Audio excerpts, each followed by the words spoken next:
We left off Revelations. Ezio spoke to Desmond one more time. He retired. It was beautiful. It was such a beautiful ending. I was getting all giddy, you know. It was wow, you know. I was sitting there smiling like, oh my god, this is so amazing. And I know what the ending is. I've known what the ending has been for a long time. But I'm still just to experience it, and the score and the track, and watching Ezio's story come to an end and Desmond's story reach its conclusion. Like, it's getting there. We're on the last game of the Desmond saga. Wow. And I still love the Assassin's Creed 3 track. 2012, such a nostalgic time. You know, Call of Duty Black Ops 2 and Assassin's Creed 3. Those two games were just consuming me. You know, I remember it was 2012 and I was coming home from school. It was a school day. And I remember putting a pre-order in at my local GameStop. And I remember asking my grandfather if he could pretty please pick up the game for me while I was at school, so that when I get home at 3 o'clock, I could play Assassin's Creed 3 instead of having to go all the way to the store and spend an hour going there and back to buy a game where, in my young mind, I figured was going to be sold out. I learned later on that that's not how my local game store worked. Ain't no one shopped there, but, you know. Anyways, super excited, super nostalgic. Let's do this. Used to be when people talked about the end of the world, we locked them up or laughed them off. Sometimes both, but we never took them seriously. Maybe we should have. But I'm getting ahead of myself. Better to start at the beginning, with the abduction of Desmond Miles, my son.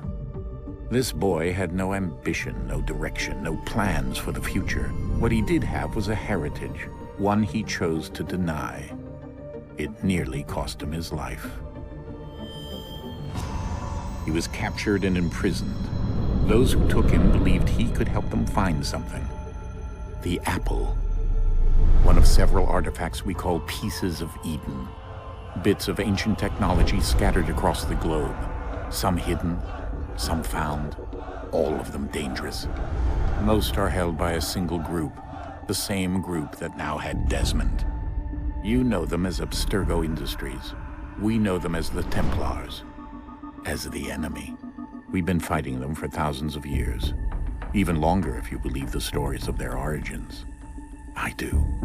After all, I've seen the truth. That's the beauty and the horror of the Animus.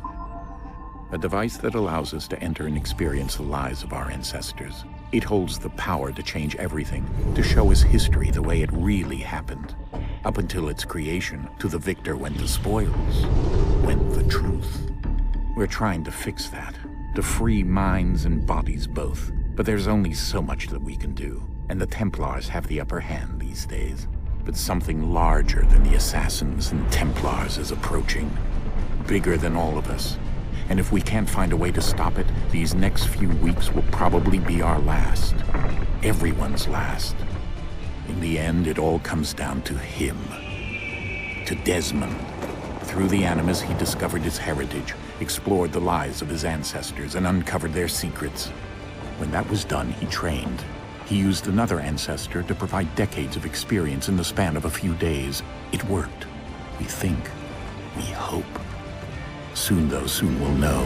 That ominous date fast approaches, December 21st, 2012. None of us knows what it'll bring, only that this is where they want us to be, when it does.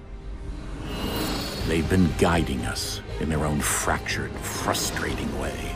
These voices from the first civilization, the ones who came before.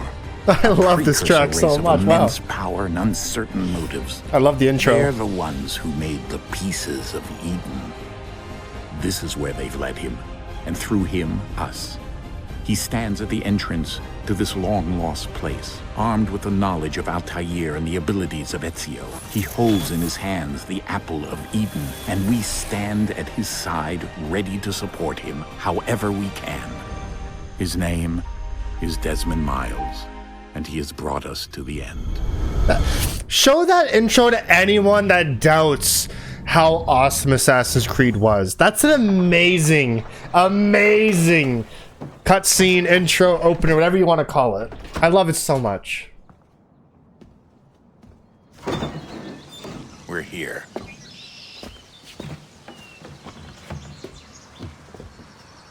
I could never have an open zipped hoodie and then have my bag press it to kind of just be kind of loose and jagged. That would piss me right off. I could never. Let's go. I do think his hoodie is representative of his mind, though, because in Assassin's Creed 1 and 2, he's pretty closed off, and then by Brotherhood, when he's finally kind of accepting things, his hoodie is slightly open, and now that we're here, you know, he's full-fledged assassin, right? Ready to save the world, it's open. The hoodie's open all the way. That's probably just me reaching and assuming, but I guess that's something you can think about. I don't know. Of course it's vandalized.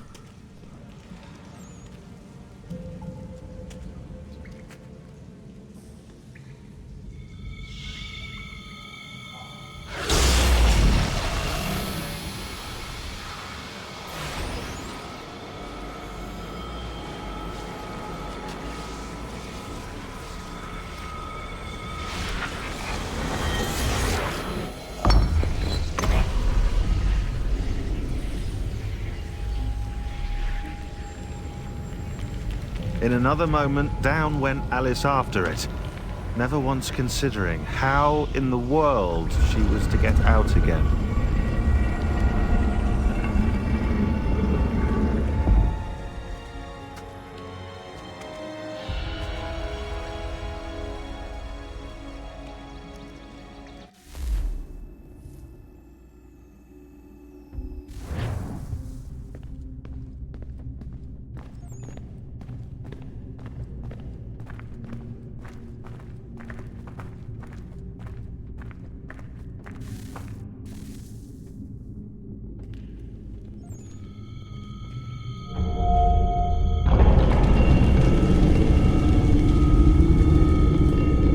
I think we're here.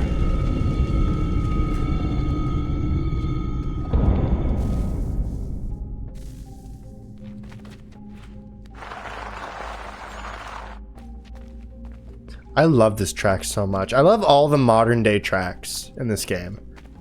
It just makes you feel a certain way. I don't know if it's nostalgia, but I just love the way it is. It's soothing. You know? The colors, the graphics. It's exactly as you remember it as a child. It's amazing. I love it.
The key.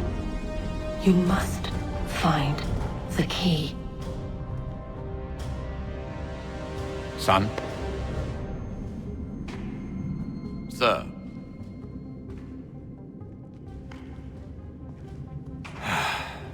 Here we go again. Desmond? Do you hear us? Yeah. What happened? The temple triggered a bleeding effect. You collapsed and entered into a fugue state. So naturally, you dropped me into the Animus instead of, I don't know, making sure I was okay? You weren't in any danger. Besides, the temple appeared to be communicating with you, and I didn't want to risk severing the connection. At least not until we knew what it wanted. Right. Of course. Son, No, it's fine. I get it. And I know what I'm looking for, by the way. It's a key. Just no idea where it is, though. I guess that's why she triggered the bleeding effect. She? Juno, Dad. She's talking to me. That's so bizarre Okay, to hear, Desmond, right? While you were, visiting Constantinople, we picked up a software update for the Animus. I'd like to run a couple of quick tests, make sure there aren't any major issues. All right. What do you need me to do? We'll start simple. Walk to the marker over there. I love the new gameplay of Assassin's Creed 3, and it was so like unreal to me. But as a kid, I was also like easily amazed too. But it looks Okay, so much Desmond, nicer. Let's practice climbing on these objects. It looks so much smoother. Like, look at that. You know? I was so impressed.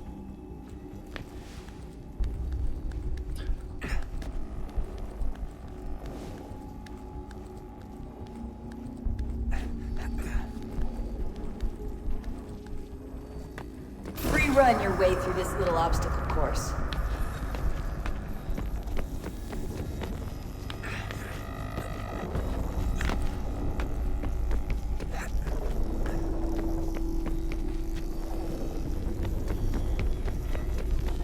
That's a constraint. These are optional objectives that raise your synchronization rate. All right, Desmond, follow the on-screen instructions and kill the 2 Templars.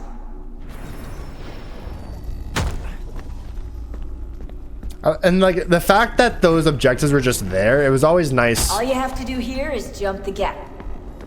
to see it constantly, never forgetting about it. Well, what am I jumping? Oh.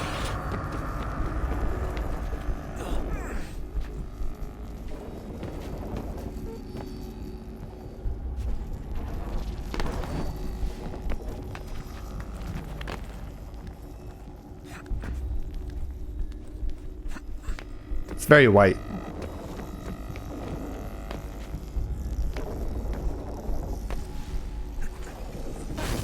Also, this is the sickest transition I've ever seen. Synchronization levels look good now. We should be able to build the world. Time to find out what the temple wants from you. Like, watching the world build around me was the coolest fucking thing. I thought this was so cool. Like, you just see the pieces falling together. That was so cool. Sir? Sir? Sir! Everything all right, sir? Yes, fine. I'm just preoccupied, that's all. Don't forget your invitation. Master Birch will be meeting you inside. Thank you. Where shall I retrieve you once you're done? Front of the Opera House. And be quick about it. Don't expect to be here long. I'll bring her round at once.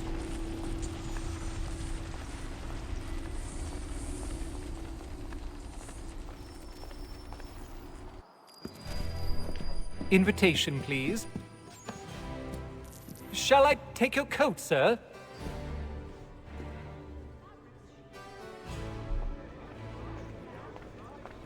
Email received. Leave the Animus to read it. Ladies and gentlemen, you are requested to kindly find your seats.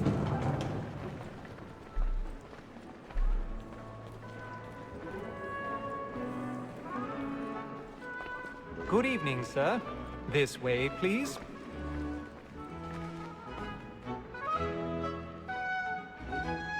My apologies.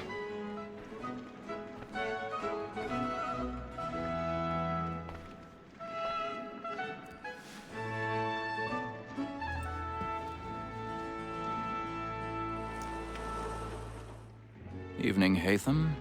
Reginald? I can't tell you how happy I was to hear they'd mounted this revival. Gay's best work by far. Have you seen it before? Once. My father brought me here as a child. though I remember little of it. I don't suppose tonight will afford me the luxury of a proper viewing either. No, I'm afraid it won't. On to business then. Do you see him?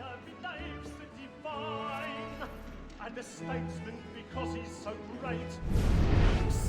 His trade as honest as mine. He's seated in one of the boxes above. The stairs are watched. You'll need to find another way up. So is mine. Like me too, he acts in it. I already have. Both against roads and for them. For 'tis but fitting that we should protect and encourage cheats, since we live by 'em. Reginald Birch was a London merchant, the son of another London merchant, who conveniently enough also had the last name Birch. It seems it was one of those hard to put your finger on things that ran in the family.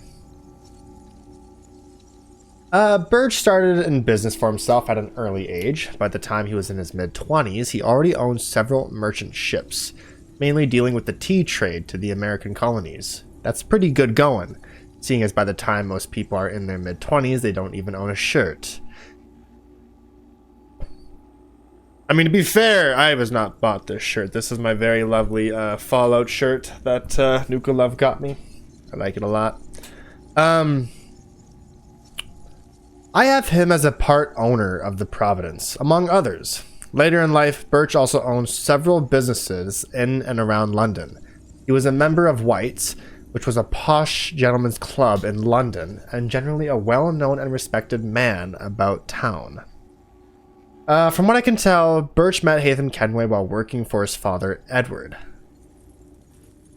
Oh, Edward's just name dropped? Were these entries updated? Because this is the remaster, but Edward was just name dropped like that? Really? They were introduced at White's while Haytham was still quite young. Birch would eventually take over Haytham's education, tutoring him while on tour of Europe in the 1730s. What we've seen in the Animus, it seems their friendship continued into adulthood, with them working together as members of the Assassins. Oh, we have everyone here. Sean Hastings is one of the few members of the Assassins who wasn't raised to join the Order. He was recruited as a teenager after his investigations into Abstergo Industries made him a target for the Templars. Hastings has a gift for organization, and as such the Assassins would be lost without him. His talent for making connections between historical events, he's widely regarded as the most intelligent person in the Order, and by widely regarded as the most intelligent person in the Order, I mean he is the most intelligent person in the Order, because, you know, Sean writes these. You may think he's an arrogant bastard, but that's only because he's smarter than you, and like less than an able teenage girl, you find yourself not yet secure enough to move past your inherent and powerful feelings of joyless jealousy and simply appreciate me for who I am. Appreciate me? Oh good, you're actually reading these. I was beginning to wonder if I was wasting my time, because you know how much I love wasting my time. Now, make me some tea, would you?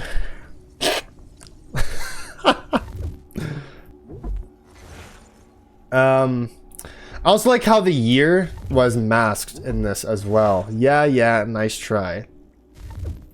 Altair ibn Ahad was born in the Assassin Brotherhood in the stronghold of Masyaf. His early life wasn't a happy one. His mother died during childbirth, and when he was a young boy, his father was killed during the first siege of Masyaf. Only shortly thereafter, the assassin he died to save committed suicide in front of the 11-year-old Altair. That would be, the dude's father, Abbas, right? With his parents gone, Altair looked to Al-Mualim, and then mentor of the Order, as a father figure. Al-Mualim recognized Altair's potential and took on his training personally. Altair reached rank of Master Assassin by the age of 25. I thought it was age of 24. An unheard of accomplishment. If there's an Assassin Book of Records, there'd probably be a picture of this fella on the front. Altair was one of the best fighters in Assassin history, with an arrogance to match. After a disastrous mission in 1191, in which he broke the creed and very nearly let an apple of Eden fall into Templar hands, Altair was sent back down to novice rank and forced to begin again. As part of his rehabilitation, he was responsible for taking out the major players in the Templar Order at the time, including the Grand Master Robert de Sab. Tragically, in the end, he was also forced to kill Al-Mualim, who turned out to be both a Templar and corrupted by the influence of the apple. I wouldn't say Al-Mualim was a Templar, but his mind was so corrupted that he had the Templar tendencies. But I think he was still an assassin. I think just labeling him a Templar to be a bad guy was probably not what happened. After his mentor's death, Altair took control of the Order, turning it into the secret and world-spanning organization it is today. One of the things that made Altair such a deadly assassin was something we now call eagle vision, a kind of sixth sense inherited from the first civilization. It allowed him to read his enemies and surroundings in a way that goes beyond what the human eye can see. Of course, you'll know more about that than me.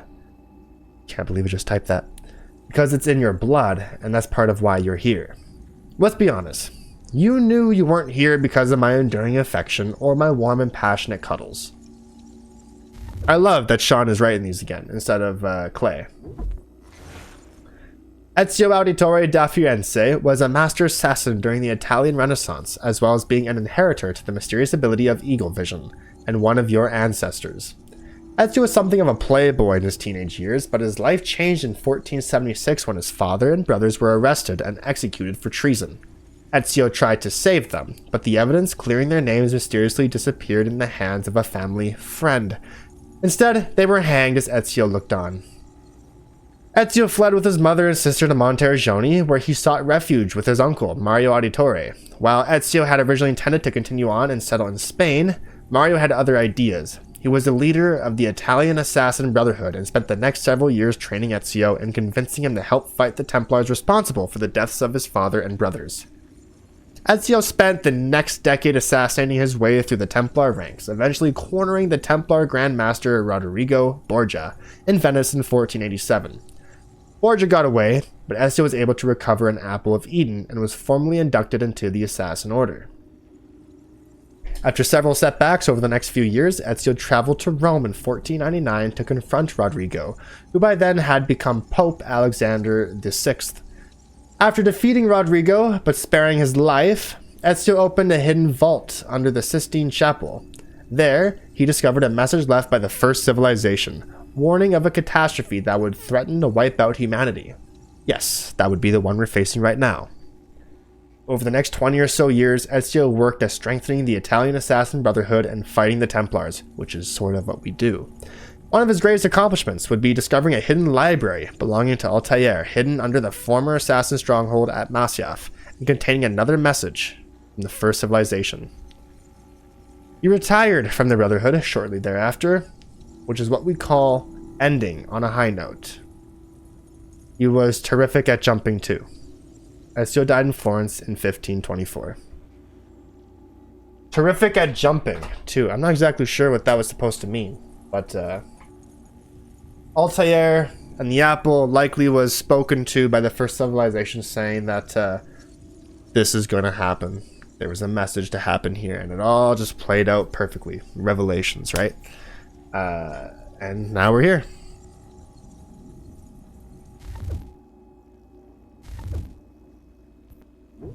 I'm not really going to go into locations. There's this theater here.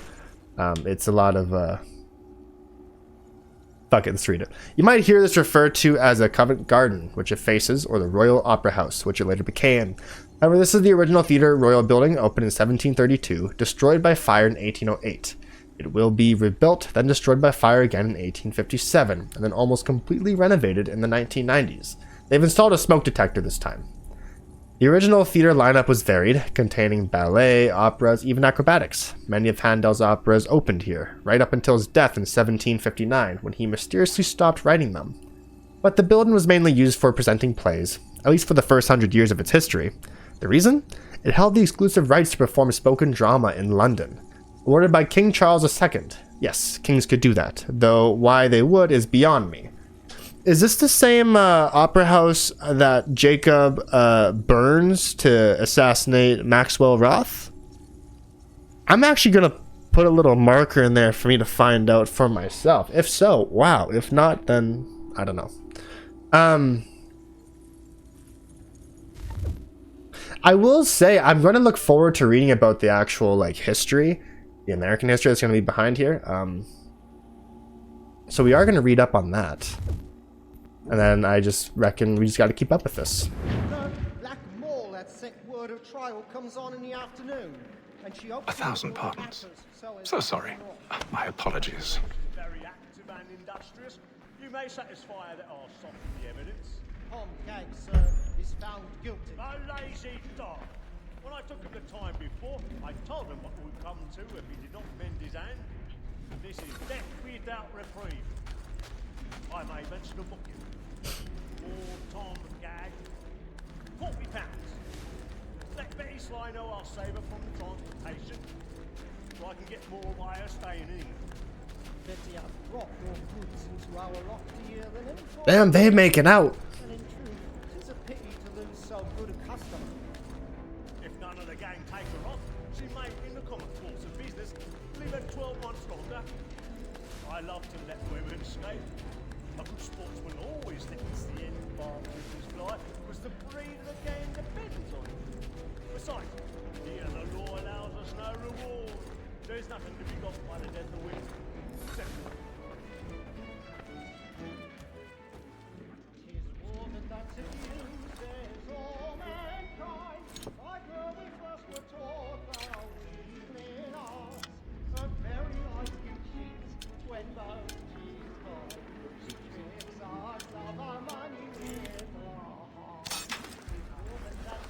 I'm pretty sure that lockpicking minigame was removed from the chest that you collect, because I didn't have to do any of that. I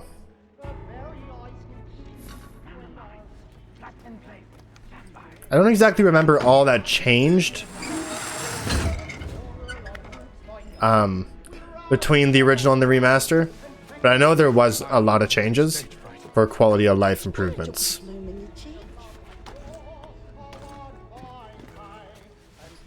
The Beggar's Opera. Now, what is that?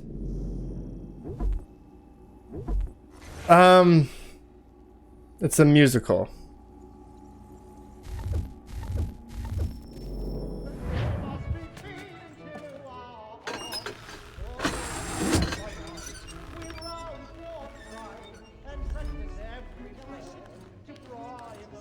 Do we read it? Maybe. The Beggar's Opera. Opened in London in 1728. It's a musical, one of the earliest ever created. It was written by John Gay, a writer and friend of both Alexander Pope and Jonathan Swift, two of the prominent literary figures of the day. The opera was both popular and controversial. Popular partially because it was an excellent skewering of Italian opera, which was very popular at the time. However, instead of complicated Italian songs, the Beggar's Opera featured folk tunes that the audience could recognize, meaning you could hum along even if you didn't know Italian. It was controversial because of the subject matter. It's set in the Newgate prison, and the main characters are all criminals who act much like the upper classes. It was a send-up of the British nobility, including veiled criticism of the head of government, neither of whom traditionally have a sense of humor. I've never met a queen who liked a knock-knock joke. Okay, so that's kind of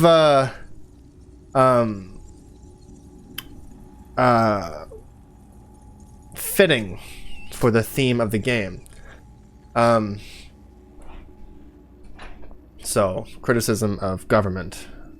The Redcoats. Actually, I've never met a queen. The Beggar's Opera was accused of being a base form of entertainment, and because its main characters were criminals, accused of causing increasing crime. It's nice to see that criticism isn't just for movies and video games. Bloody opera corrupting our kids. I love that. I'm glad I read that, actually.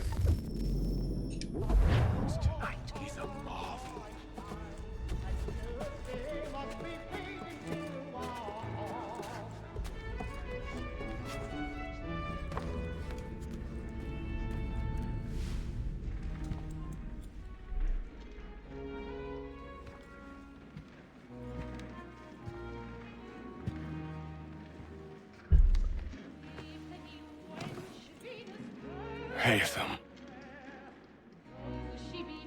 You should have come to me. We would have found another way. Yes. But then you would have known. For what it's worth, I'm sorry. As am I.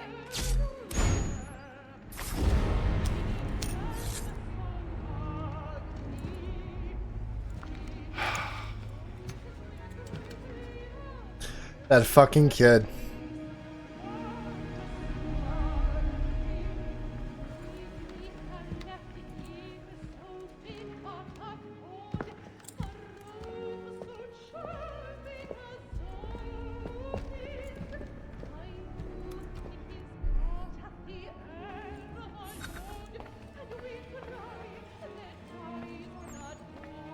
Now it's time to get the hell out of here.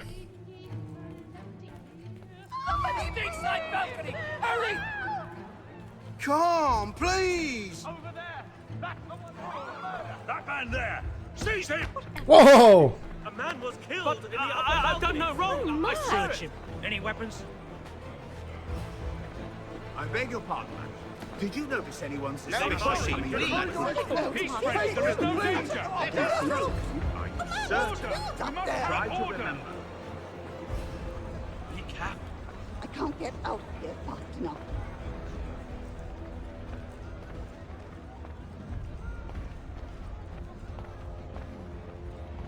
Has the place stopped? What are those? Oh yeah. I'm scared where it's Peace, friends! There is no danger! Move! Move! Word spreads really fast though.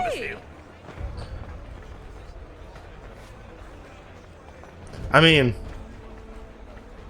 just general panic.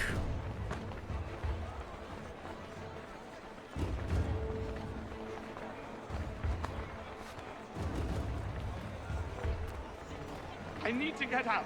Too close in here. I must get from there. I'm searching on here. You search down there. Very well. If you find anyone, give a shout. There's a lot of people here though. I'm quite impressed by the number of NPCs actually. We haven't seen this since like Unity. Was it like this in the original too?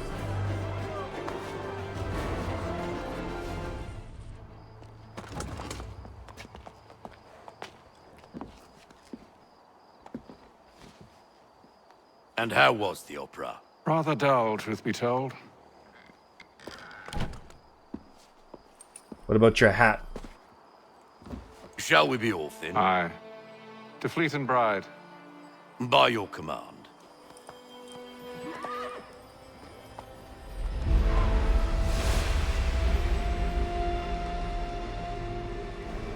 Fascinating. Gentlemen, I hold in my hand a key. And if this book is to be believed, it will open the doors of a storehouse built by those who came before. Ah, yes. Those who ruled, reigned, and vanished from the world. Do we know what it is that will be held within? It could contain certain knowledge. Perhaps a weapon, or something as yet unknown, unfathomable in its construction and purpose. It could be any of these things, or none of them. They are still an enigma, these precursors. But of one thing I am certain. Whatever waits behind those doors shall prove a great boon to us all. Or our enemies, should they find it first. They won't. You've seen to that. I assume you know where this storehouse is? Ah, Mr. Harrison. Gentlemen, How fare your calculations? I believe the site lies somewhere within this region. That's a lot of ground to cover. My apologies. Were that I could be more accurate. That's all right. It suffices for a start. And that is why we've called you here, Master Kenway. We'd like for you to travel to America, locate the storehouse, and take possession of its contents. I'm yours to command, although a job of this magnitude will require more than just myself. Of course. Upon this paper are the names of 5 men sympathetic to our cause. Each is also uniquely suited to aid you in your endeavor. With them at your side, you will want for nothing. Well, then I'd best be on my way. I knew our faith in you was not misplaced. We've booked you passage to Boston. Your ship leaves at dawn. Go forth, Haytham, and bring honor to us all. Okay.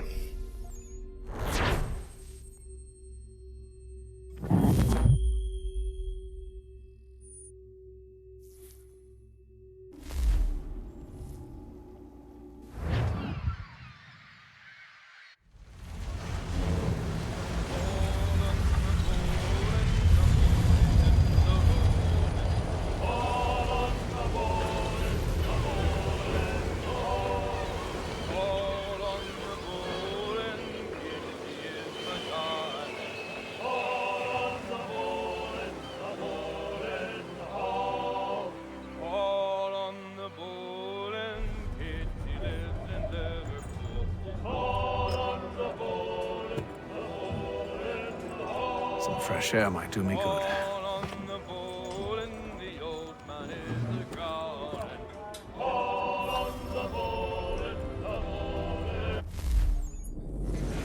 The Providence was one of many sailing ships in the British Merchant Navy, which basically means it was a trade ship, rather than one meant for war. You'll notice it's carrying cannon, but those are mainly for protection against pirate or privateer vessels, or for turning the ship into a privateer vessel should the need arise. The ship was built in 1748 and made several trips a year between Britain and the North American colonies. With occasional visits to the West Indies, the manifest doesn't indicate anything particularly interesting. Mostly it carried staples like tea, molasses, and cloth. It captained by its part owner, one Samuel Smythe, who got something of a reputation among sailors for both cruelty to his crew and penny pinching on rations.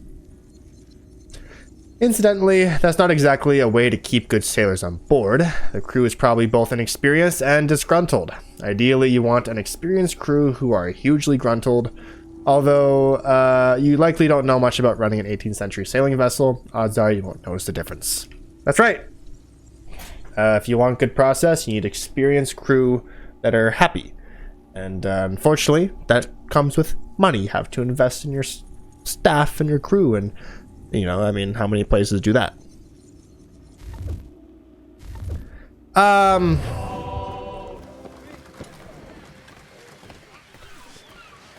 Story as old as time. And then all will be well. You sure about that? Of course. Have I ever led you astray? Nah. Though you don't sit right with the others. Have faith, my friend. You'll see. Well, well. Seems our esteemed guest has deigned to grace us with his presence. You might want to head back to your quarters. Top deck's no place for tender parnells. So I thought.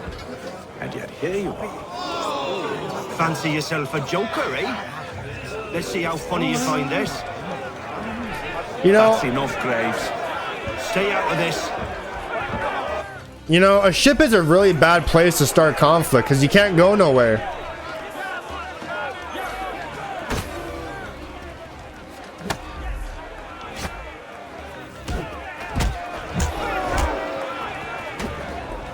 Listen to this, Hector. Thinks he can swagger on up here and declare himself king of the castle. Please, fellas, call this off. If the captain sees us... To hell with the captain. And to hell with you, Mills. Whose side you on, anyway? It's not about sides. This will be very awkward. Fucking dropkick? Let's go. I'm ready to go again if you are. This is unwise. Why is that? You think I'm afraid of you? No. But you should be. Damn.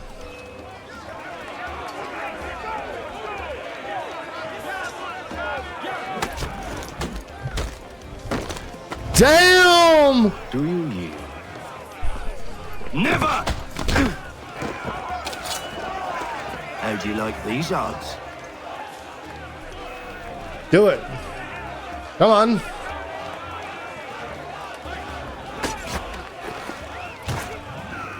What's the meaning of this? Captain! Explain yourself at once, Mr. Kenway. These thought we were simply passing the time with a bit of sport, Captain.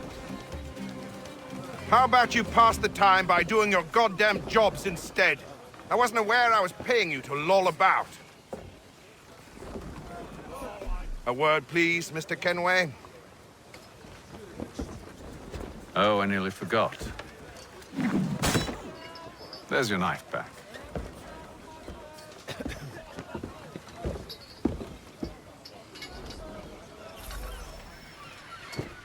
I don't care for you, Mr. Kenway.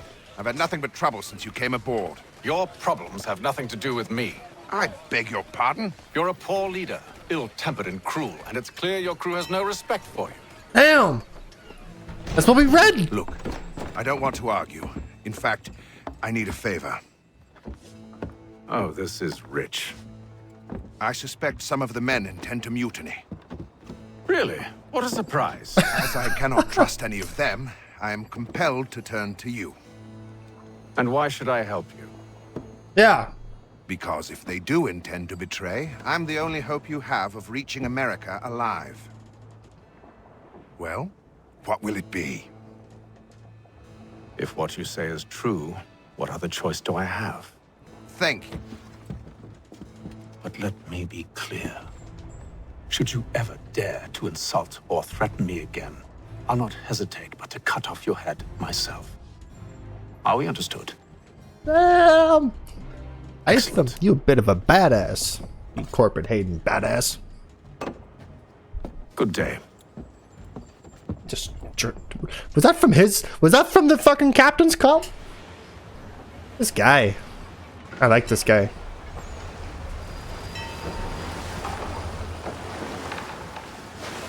"28 days on a boat. Holy fuck."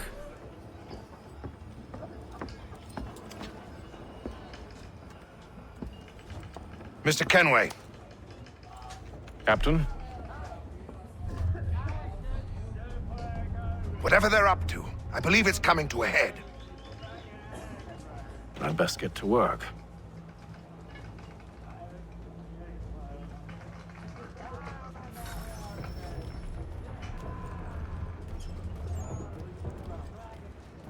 He's cut our rations again. Claims we're not provisioned for such luxuries. It's not right that you should feast on lamb and wine. We're stuck with tinned fish. You looking for another fight? That it? Go away.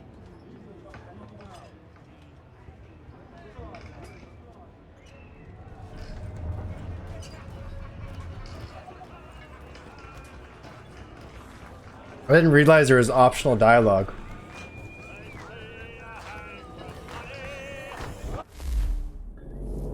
Lewis Mills is a deckhand originally from where we British somewhat optimistically call sunny Brighton. He got his love of the sea from his father, who was also a sailor. He first took young Lewis to sea with him at the age of 10, sailing from London to Boston on a vessel named the Windward.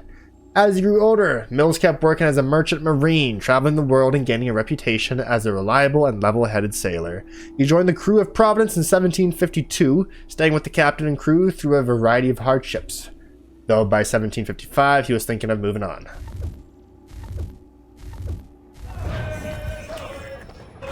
Quite the basting you gave Graves and Quill. Wasn't by choice. Aye. Blockheads, the both of them. Where are my manners? Louis Mills. Pleased to meet you. Haytham Kenway. So, should I be watching my back? I think the boys learned their lesson. They're normally not so nasty. Honest, it's just the past few crossings have been a bit rough. Oh? Captain's trying to cut costs, reduce rations, lower wages, more dangerous cargo. It's put the crew on edge. Is there cause for concern, then? Not if I can help it. But the captain needs to think about the way he treats his men.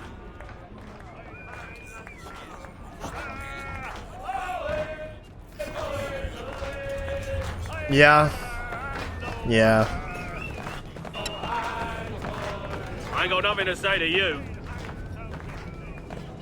Damn! You're having a great time.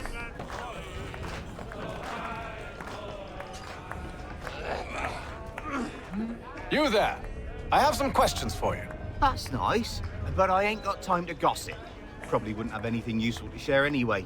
You want information? Try the cook or the doctor. Everyone's always chatting them up.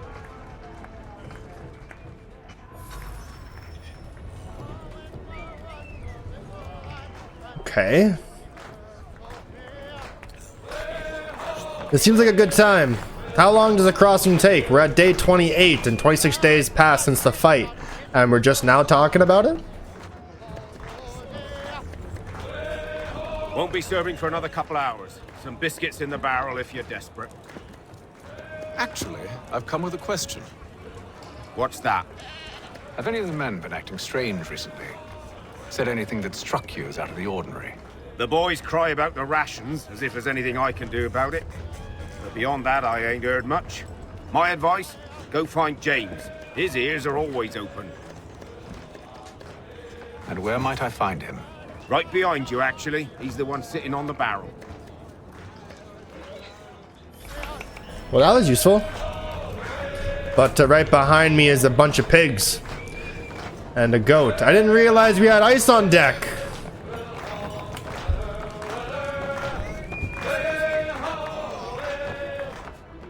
Are you James? Aye. Haytham Kenway. Pleased to meet you. I know who you are. I was hoping you could answer some questions. I figured as much, but not here. Follow me. Oh, what do you want to know? Have you seen or heard anything out of the ordinary since we left port? Anything that gives cause for concern? Some of the men have been gathering at night on the upper deck. I've only caught bits of their conversations, so I couldn't say for certain what they're up to. But I suspect it bodes ill. Is it a mutiny they're planning? All I know is they've little love for the captain.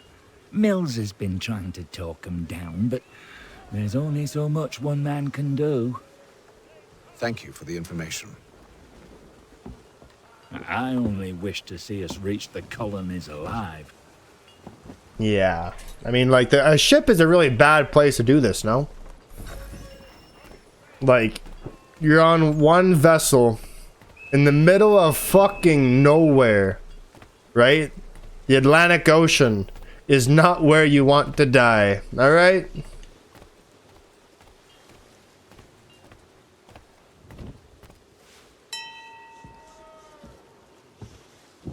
Evening, sir. How are things? Calm and quiet. Just the way I like it.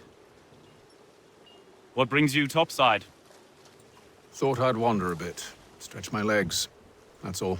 Take care where you tread. The deck hides all manner of danger in the dark. What was that? Someone's throwing cargo overboard. But why?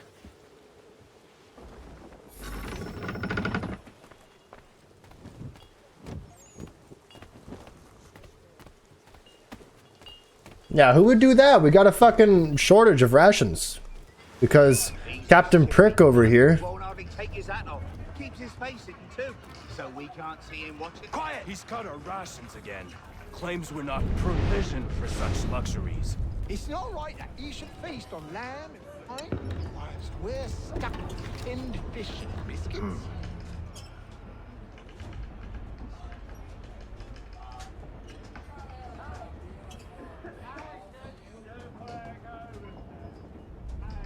How do you even, like...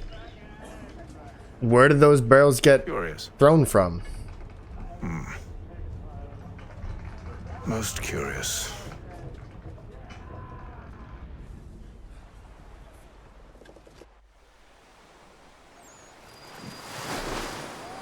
Five days later, you didn't even find the people throwing the cargo?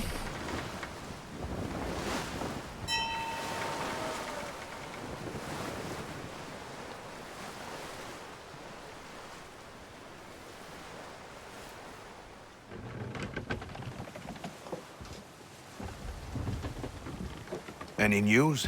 Each night it's the same. I scout one area, and they drop the painted barrels from another. I'm going to need to recruit an extra pair of eyes. Maybe James or Mills. Why are they doing this? Near as I can tell, the barrels serve as markers. They're leaving a trail. My fear is it's only a matter of time before whoever's following it... Ship sighted aft! She's making ready to fire! Beat to quarters, men! Ready the... Brace! Everybody down!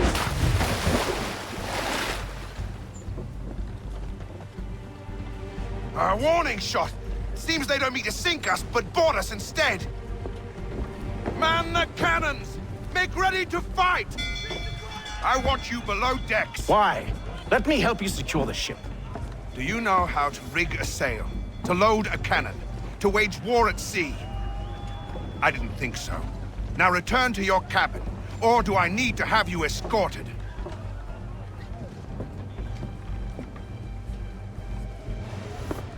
Secure the hatch! Haytham. Have you been topside? A ship's appeared and means to board us. It's strange. There's no sign of mutiny aboard. Doesn't make sense. Ah, but it does. What do you mean? Did you think you could escape from London so easily after what you did at the opera? Damn! That we wouldn't notice? That we wouldn't follow? Ah, so that's what this is about. Surrender, and I will see that you are treated with honor. If you wish to treat me with honor, give me a sword. Are you sure this is how you want to play it? And he was thinking about leaving the crew anyway.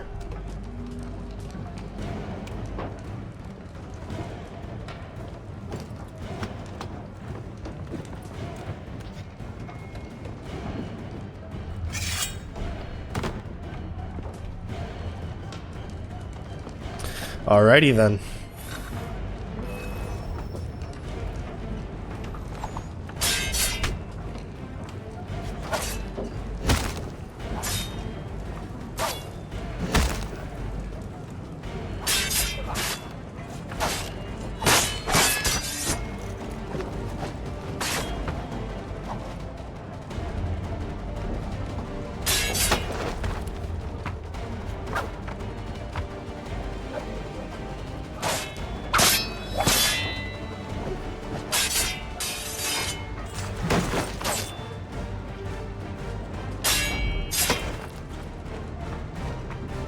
I'm trying to make the fight a little cinematic.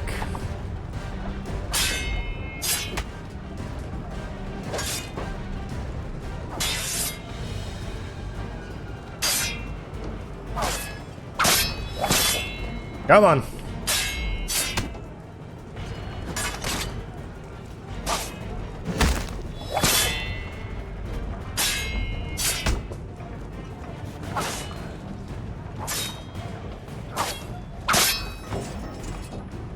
There we go.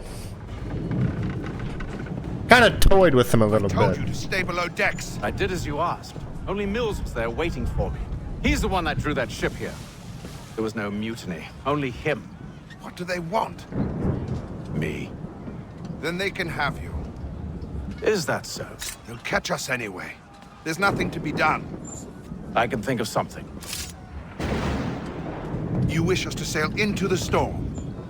It's our only chance. I won't do it. Then I will.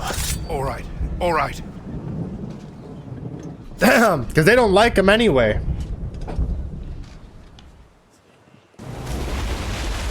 And Haytham didn't like him, that's for sure.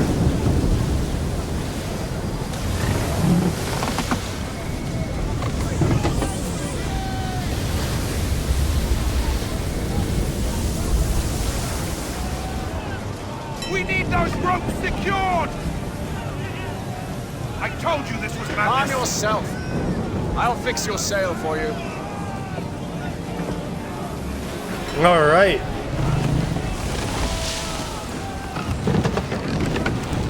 I thought Haytham didn't know how to do that stuff. At least according to the captain, anyway.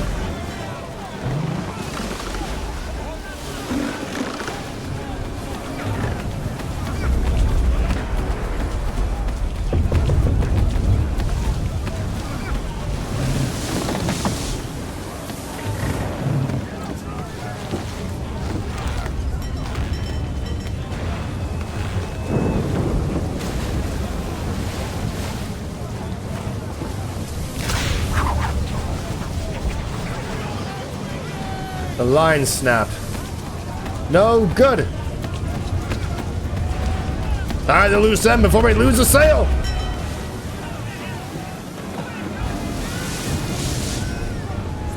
We need more speed! Loose the sails! I realized Evie Fry's robes are very inspired by Haytham. James! To the mainmast with you!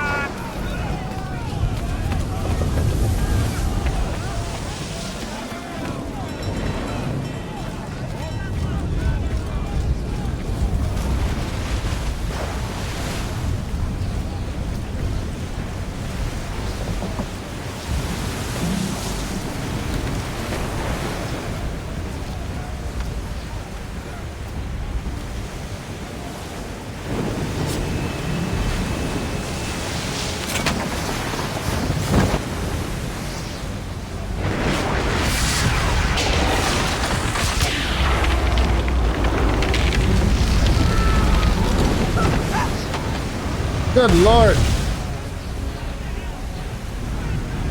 The rope's too wet. I'm slipping.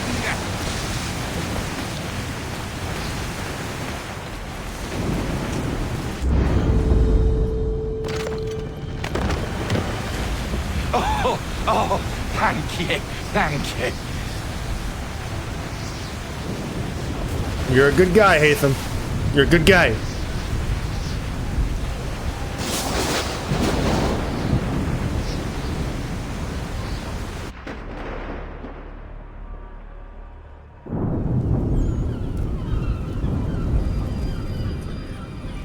Day 72. It's been another month.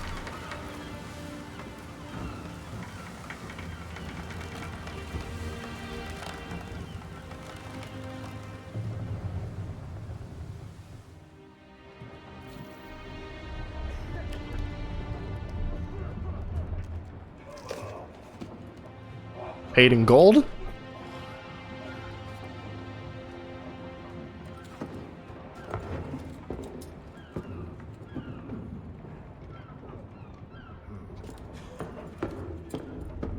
Curious why they would leave like a whole month worth of trail to take down a ship in the middle of the Atlantic Ocean though. It doesn't seems like a big waste of time. Why not do it closer to shore?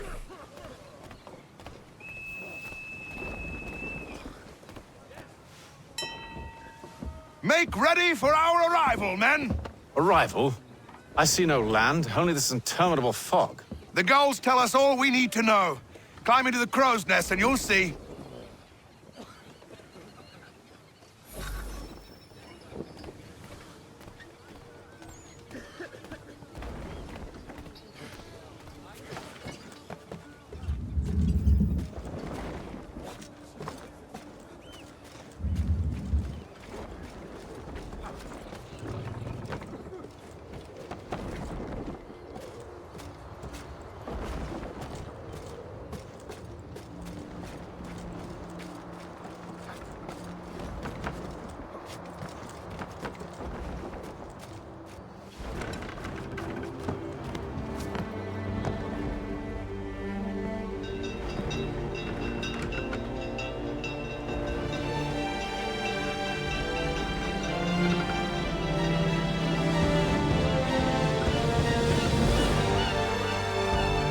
I like this opening.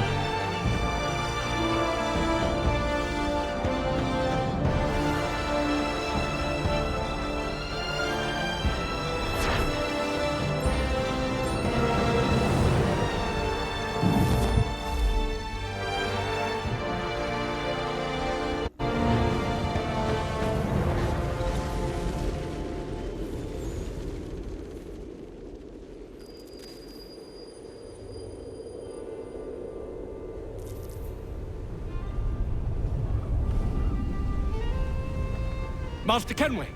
Master Kenway! Yes, may I help you? Charles Lee, sir. A pleasure to make your acquaintance. I've been asked to introduce you to the city, help you settle it. Oh, no need, sir. I've arranged for your bags to be delivered to the inn. Thank Are you. you by any chance John and Isabella's son? One and the same. Your commission is with Edward Braddock, is it not? Aye. But he's yet to reach America, and I figured I might... well, at least until he arrives. I thought... Yes? Out with it. Forgive me, sir. I had hoped that I might study under you. If I am to serve the Order, I can imagine no better mentor than yourself. Kind of you to say. Bloody hell! But I think you overestimate me. Impossible, sir. This way. Thief! Someone stop him!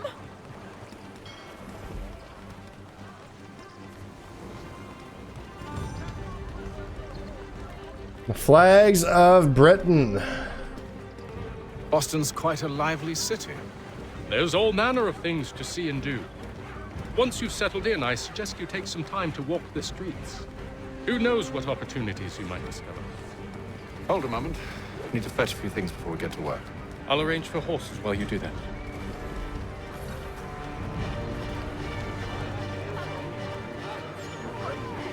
Press this button to bring up the world map. Blah, blah, blah.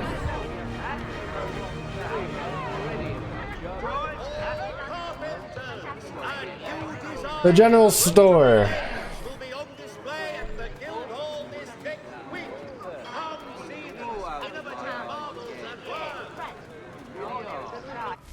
Do we read up on markets? There are a number of public markets in the colonies, meaning you can get supplies easily. Of course, paying for goods is another matter, as currency was incredibly complex. People paid in English, Spanish, French, and Portuguese coins, wampum, New Jersey, and New York bills, magic beans, laundromat coins, the list goes on. We've simplified everything down for you in the Animus. You're welcome. Also, markets sold a variety of goods, like Faneuil Hall in Boston. What the hell is that? Others were more specialized. New York's Coenties Slip was mainly a fish market, though like most markets, it sold a little of everything. While if you were in the market for African slaves, Peck's Slip was the place to go. Yes, slavery was legal at the time, though it was less common in Boston than New York, which had the largest slave population in the north. Don't be surprised to see European servants for sale, either. Some were sold for a fixed number of years to pay back their passage to the New World. A much better deal than the slaves were offered. Damn.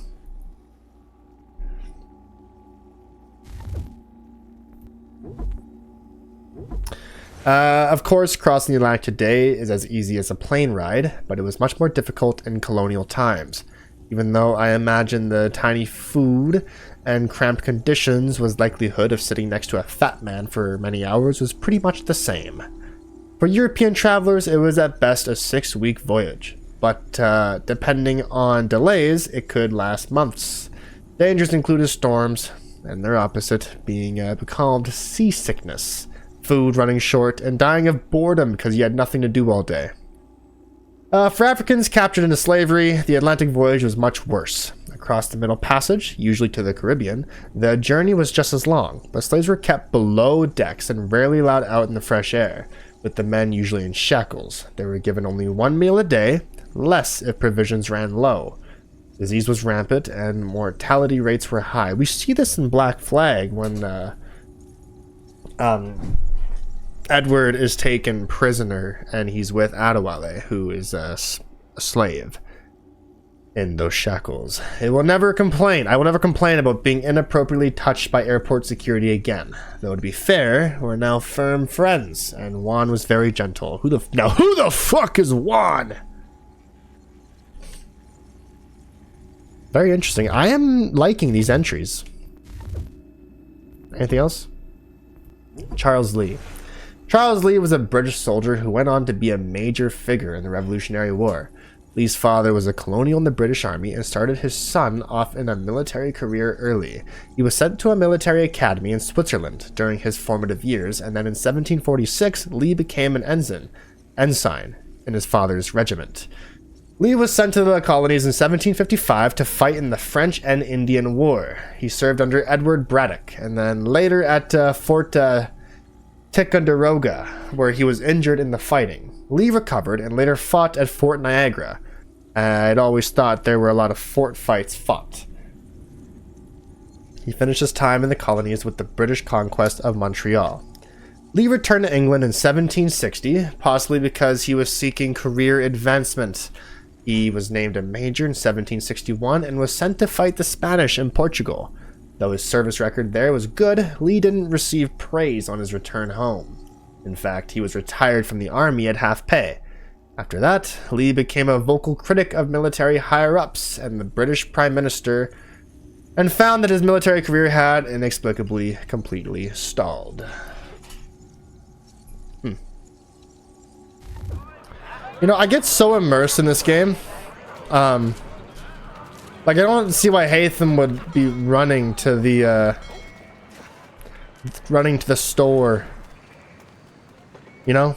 That's only just in synchronization. I don't know. I don't think he'd be doing this either, but here we are. I don't know.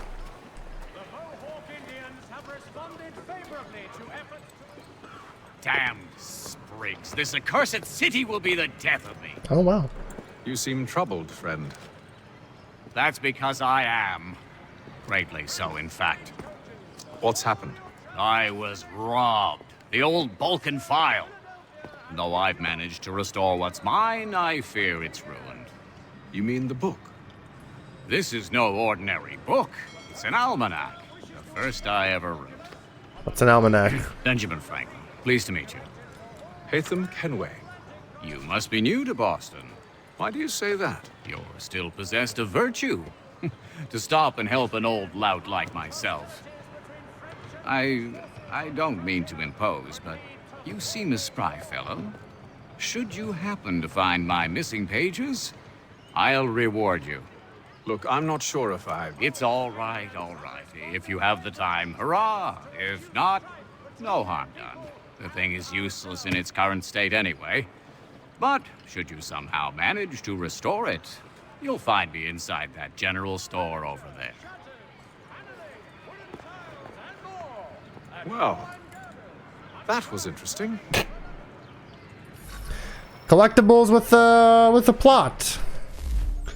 Faneuil Hall. Don't let the French spelling confuse you. The name of this building is pronounced Faneuil or Fanel. Getting it wrong is a good way to indicate you're not from around here. But it's also a great way of proving you're not French, which in my experience is a real boon. Also, if you want to pass as a local, you should take a good look at the weather vane. It's a Boston landmark. Legend has it that in the War of 1812, suspected spies were asked what was on top of Faneuil Hall. Only a true local would be able to say it was the grasshopper. The building was named after Peter Faneuil, the local merchant who paid to build it. It was meant as a place for local farmers to sell their goods, so their carts would stop crowding the streets, and also so you didn't have to walk near farmers. However, it's the meeting hall on the second floor which gives the building its nickname, the Cradle of Liberty. That's rather ostentatious. I don't know what that is. And dare I say American as a nickname. But it's not inaccurate. People met here to protest the Stamp Act. The first anti-tea tax meetings were also held here. Anti-British meetings occasionally drew crowds so large the building couldn't even hold them. At which point they all went to the Old South Meeting Hall. During the Siege of Boston, the meeting hall here was made over into a theater. Since plays of any kind were banned in Boston under ordinary circumstances, something I think should still be a law, actually, this is yet another example of the British loyalists sticking it to the rebels. I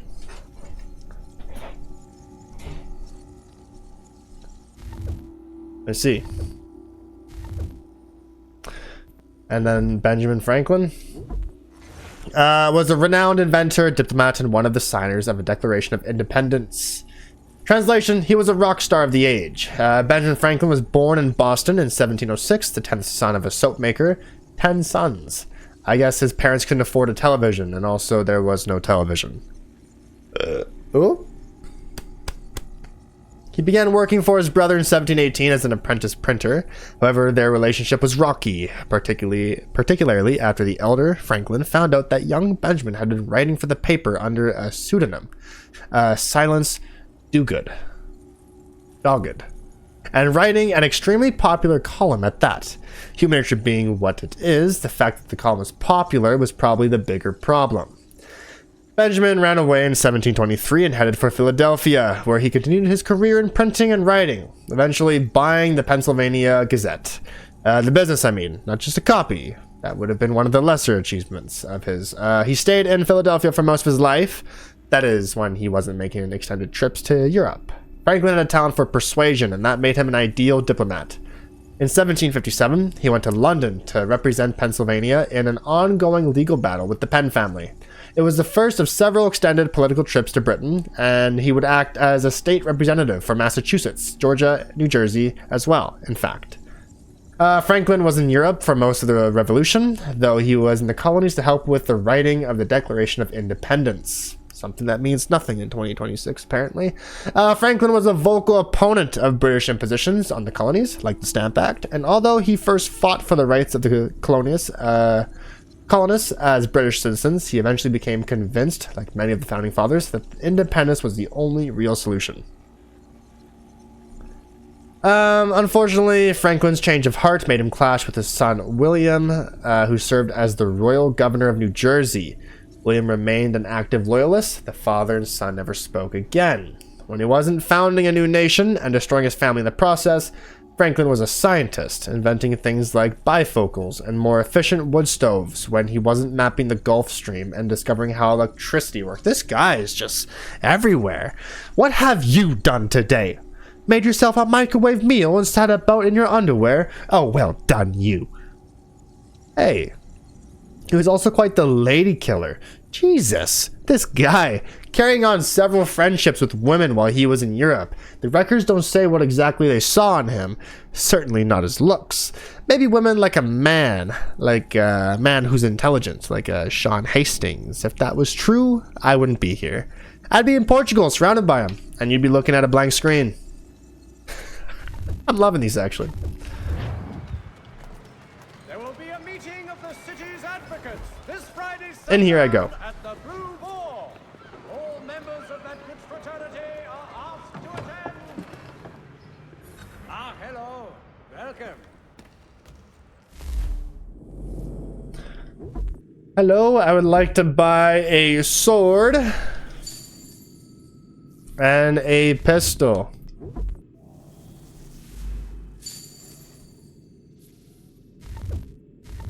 That should do. Contracted a demonstration of his latest looms. Blah, blah, blah. Do that to equip things. Beautiful.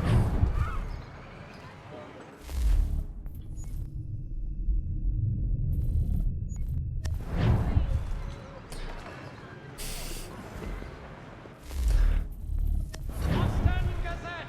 The difference a penny makes.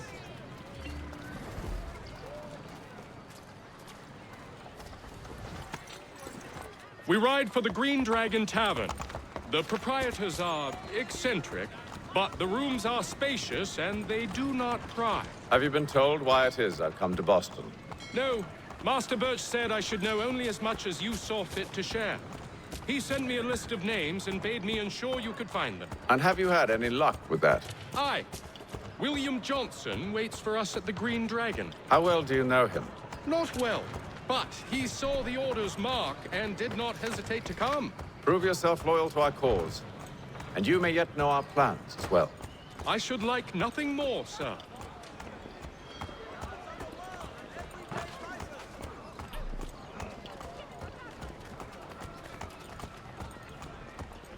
Now, of course, we know that Haytham is a Templar, and they do a very good job at hiding that in both the database and in the way it's spoken. The mark of the order. The tavern is sometimes called the headquarters of the revolution, though I imagine when it is, they pronounce it headquarters of the revolution, because overthrowing the government is in a pub is thirsty work. It was a popular place for people like Paul Revere and Samuel Adams to sit with their friends and plot. Up until 1754, the tavern was owned by William Douglas. When he died, his property was left to his daughter, Catherine Kerr, and his nephew, Cornelius Douglas. They divided their inheritance equally, and it seems got along famously. I don't know what that's supposed to mean. The Freemasons bought the tavern in 1766 and renamed it the Freemasons' Arms, which didn't actually stick because the sign above the door was still a green dragon. Freemasons, the secret society everyone knows about. Let's get a pub where we can meet in complete secret and no one will ever know. Brilliant! What shall we call it? How about the Freemasons' Arms? Legend has it that Paul Revere's ride was planned here, but that's unlikely. By 1774, Revere had been warned that the British were listening in on his meetings and had therefore stopped making super secret plans in public where anyone could hear them. Someone tell the Masons. You know where to find them. The Freemasons.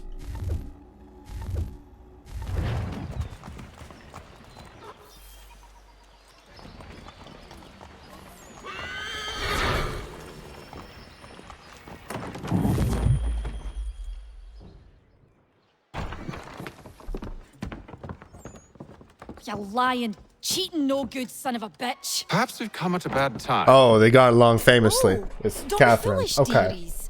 Please, sit. Fancy something to eat? A drink, perhaps? Or is it a bed you require? We've already let rooms here. Oh, yes. Of course. Masters Lee and Kenway, was it? I'll have your bags brought up. Got along famously. Do you require anything further? Only privacy. Privacy? Privacy. This way. Bastard.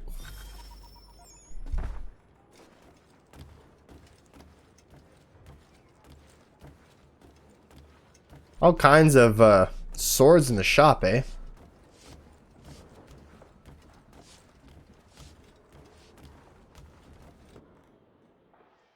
Sir, William Johnson.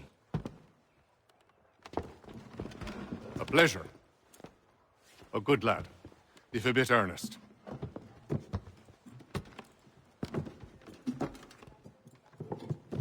I'm told you're putting together an expedition. We believe there's a precursor site in the region. I require your knowledge of the land and its people to find it. Sadly, my research has been stolen. Without it, I'm of no use to you. Then we'll find it. Do you have any leads? My associate, Thomas Hickey, has been making the rounds. He's quite good at loosening tongues. Well, tell me where I can find him. I'll see if I can't speed things up. We've heard rumors of bandits operating from a compound southwest of here. You'll likely find him there. Charles? Sir. We'd best be off. Of course. Charles, what a polite man. Optional dialogue here.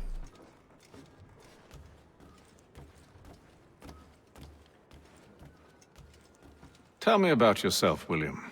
What's to tell? I was born in Ireland to Catholic parents, which I learnt early in life severely limited my opportunities. So I converted to Protestantism and journeyed here at the behest of my uncle. But I fear my uncle Peter was not the swiftest of men. He sought to open trade with the Conyan Gahaga, but chose to build his settlement away from the trade routes instead of on them. I tried to reason with the man, but as I said, not the swiftest. So I took what little money I'd earned and bought my own little plot of land. I built a home, a farm, a store, and a mill. Rogue hair? I don't know. But well situated, which made all the difference. So this is how you came to know the Mohawk? Indeed. And it has proved a valuable relationship. But still no mention from your contacts of the precursor site? No hidden temple or ancient constructs? Yes and no. Which is to say, they have their fair share of sacred sites. Earthen mounds, forest clearings, hidden caves. But nothing matching what you describe. No strange metals. No odd glows. It is well hidden. Even to them, it seems. But cheer up, my friend. You'll have your precursor treasure. I swear it. To our success, then. And soon. Should not be much longer. Okay, new names here. We got William Johnson, was a land speculator and Britain's principal treaty negotiator with the indigenous peoples in the northern part of the colonies, particularly the Iroquois.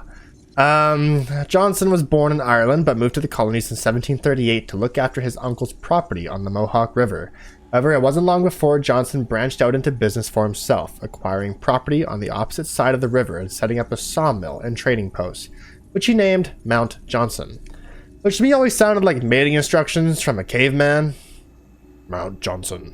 In 1743, he moved to an even larger parcel of land, which he named Fort Johnson. He may have been an excellent businessman, but it's possible he lacked an imagination. Johnson befriended the indigenous peoples in the area, particularly the, was it the Kanenkihaga that he said? Whose language he learned. Oh, he learned the language, hey? It's just an Irish guy speaking the okay, well. His respect for their customs helped him rise to prominence as a liaison between the Iroquois peoples and the British government. Johnson was named Superintendent of Indian Affairs in 1756. As a contact who knows the land and his people, he's probably the best you'll find. And then there's Hickey, who was an Irish-born member of the British Army. He He arrived in Boston in 1752, but it wasn't long before he was assigned to William Johnson's personal guard. Apparently at Johnson's request, possibly because their families were connected in Ireland, or maybe he found the name Hickey funny. The record isn't clear. Hickey served under Johnson during the French and Indian War, but then he left the army after being written up several times for disorderly conduct. After 1760, Hickey disappears from the historical record for several years. I do, however, have several mentions in William Johnson's household accounts of payments made to T.H. It's possible Hickey was working for him as a spy. If so, he should really have developed some tougher codes to crack. T.H. Yeah? The famous WW? Who do you think that is? Willy Wonka? Walter White? I forget the third name. You got me. Mm-hmm.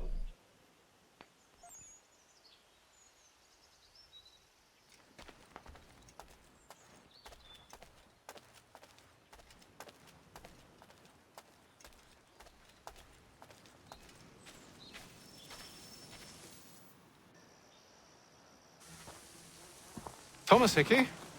Who's asking? Haytham Kenway. Is that supposed to mean something? Show some respect, boy. Peace, Charles. William Johnson sent us in the hopes we might expedite your search. We don't need no expediting. Don't need none of your fancy London speak neither. I found the men that done the theft. Then why are you just lazing around? Figuring out how to deal with those varlets. I have an idea. Well, let's hear it. I'll kill the lookout, take up a position behind the guards. You two approach from the front. When I open fire on the group, you charge in. We'll have the element of surprise on our side. Half will fall before they've even realized what's happened. All right, let's do her.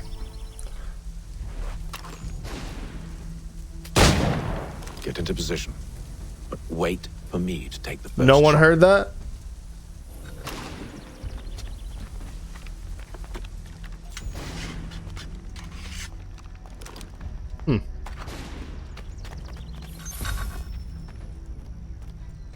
You two, clear off.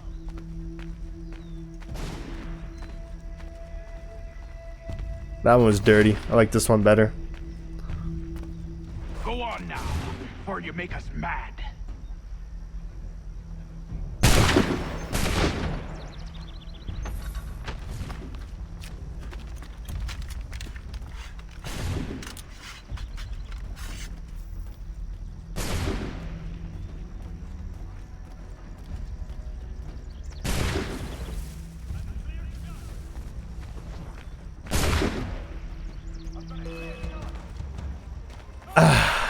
So much for the element of surprise.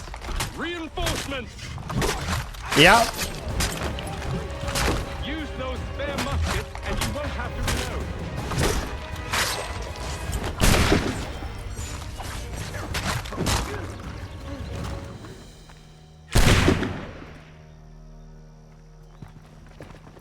Fall back! Fall back! We'll be safe inside! What now? We can blow the door with those. Go on, shoot them.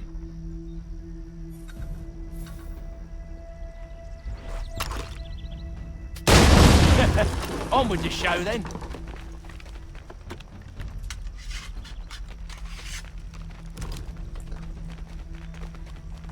We're just gonna march on in here. Beautiful. Guess they wasn't so safe inside after all. No, they're right against the door.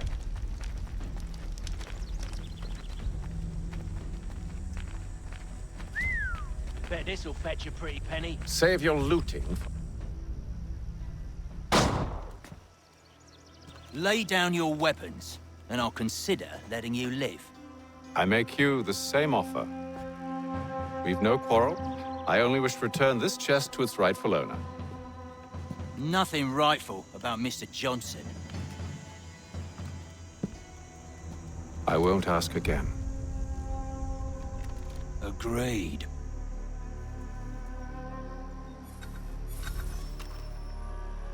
Okay.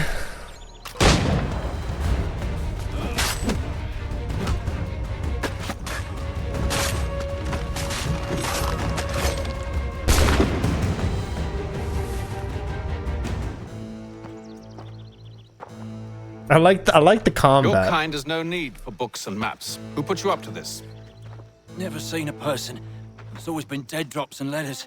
But they always pay, so we do the jobs. Well, those days are done. Tell your masters I said as much.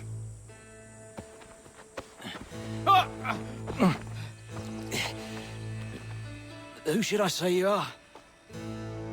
You don't? They'll know. Damn. Haytham! This one's got some shot on him. You might want to be grabbing it on account of your pistol being parched. Thank you. Back to the Green Dragon then. I need a drink.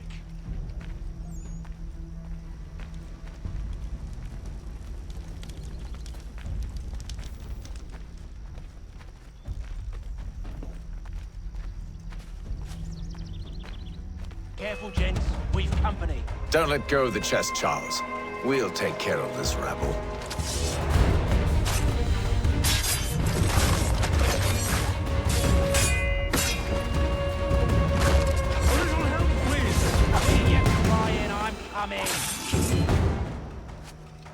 Wait, them bodies is sure to have loot on them. Would be a shame to let it all go to waste. Are you mad? In case you've forgotten, we're in the midst of something. Aw, why's you always got to go and spoil the sport? No need. No need for any of that. Be more resourceful, yeah? Instead of scrounging the bodies of the fallen. Come on. I need to do that.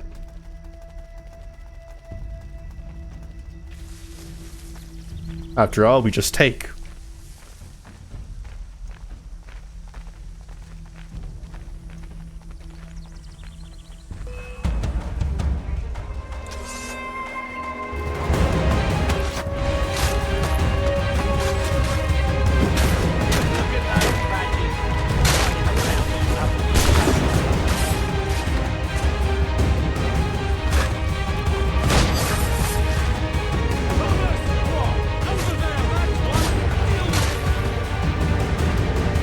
Oh God.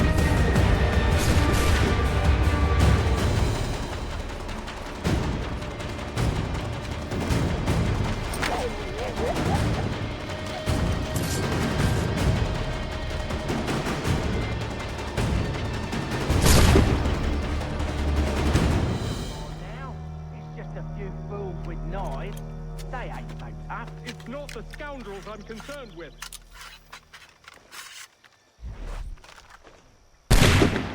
Oh, that's not a thing, eh?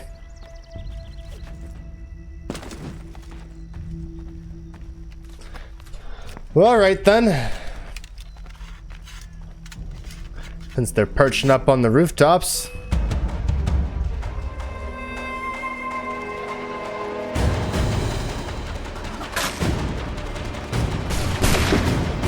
Ah!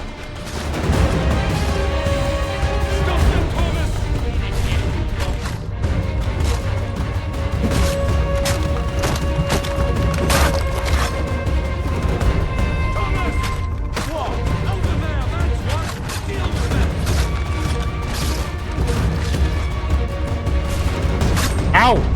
A little help, please.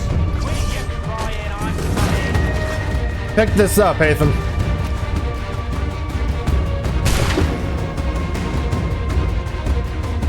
Look at those badges.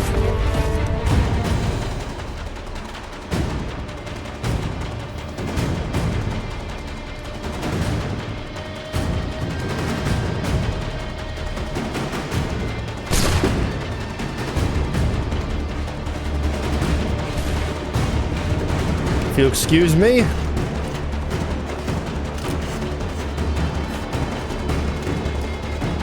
Oh. Boy, Mr. Johnson's gonna need to double my pay after all this if he expects me to keep at his side.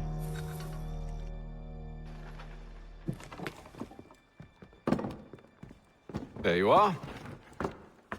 My thanks, Master Kenway. Now, tell me what it is you need.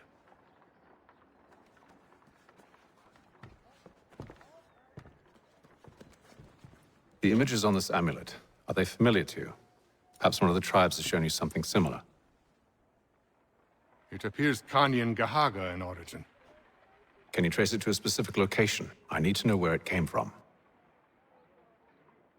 With my research returned, perhaps.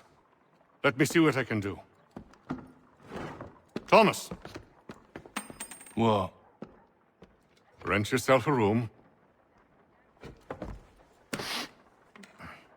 And a bath as well. I suspect we'll be here for a while. Because these little bars and saloons is where we just hold on to everything and have our meetings. It's quite nice, actually.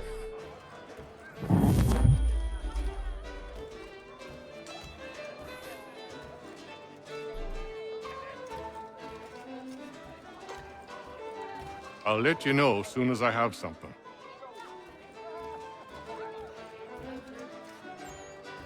Any news? Whispers of things. Nothing solid at the moment.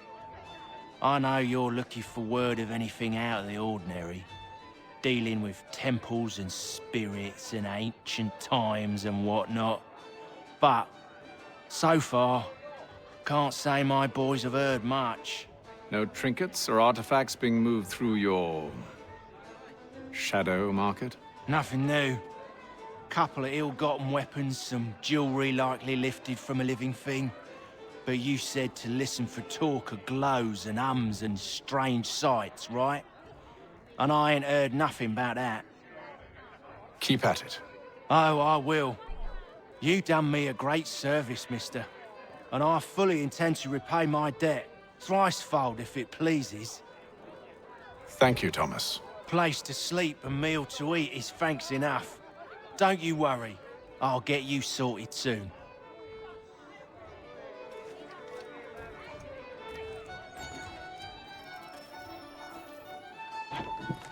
Evening, gentlemen.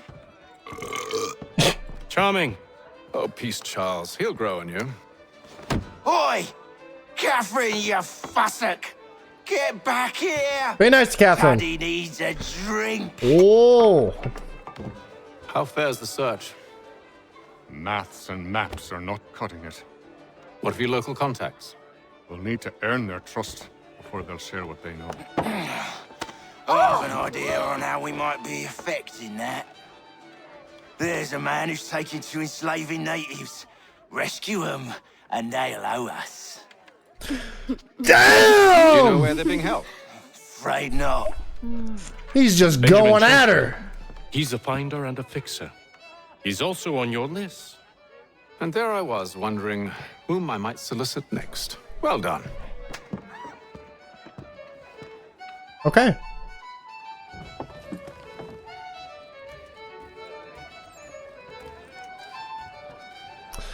Is that an additional dialogue for Charles Lee? Do you like it here, Charles? There's a certain charm to Boston, I suppose. To all of the colonies, really. Granted, their cities have none of London's sophistication or splendor, but the people are earnest and hardworking. They've a pioneer spirit I find compelling. It's quite something, really, watching a place that's finally found its feet. Has it, though? The French still wage war from up north, and I fear the Spanish have designs upon this place as well. Is this a new world, or just another battlefield? Ah, that's a story old as time itself, and one that's not like to change. We're cruel and desperate creatures, set in our conquering ways. The Saxons and the Franks, the Ottomans and Safavids. I could go on for hours.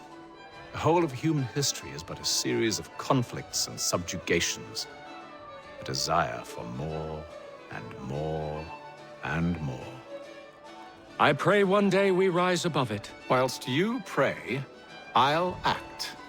We'll see who finds success first, hmm? It was an expression. Aye, and a dangerous one. Words have power. Wield them wisely. That's a nice one. We're gonna exit the Animus and check out the emails. It was suggested to check them every just like in Brotherhood.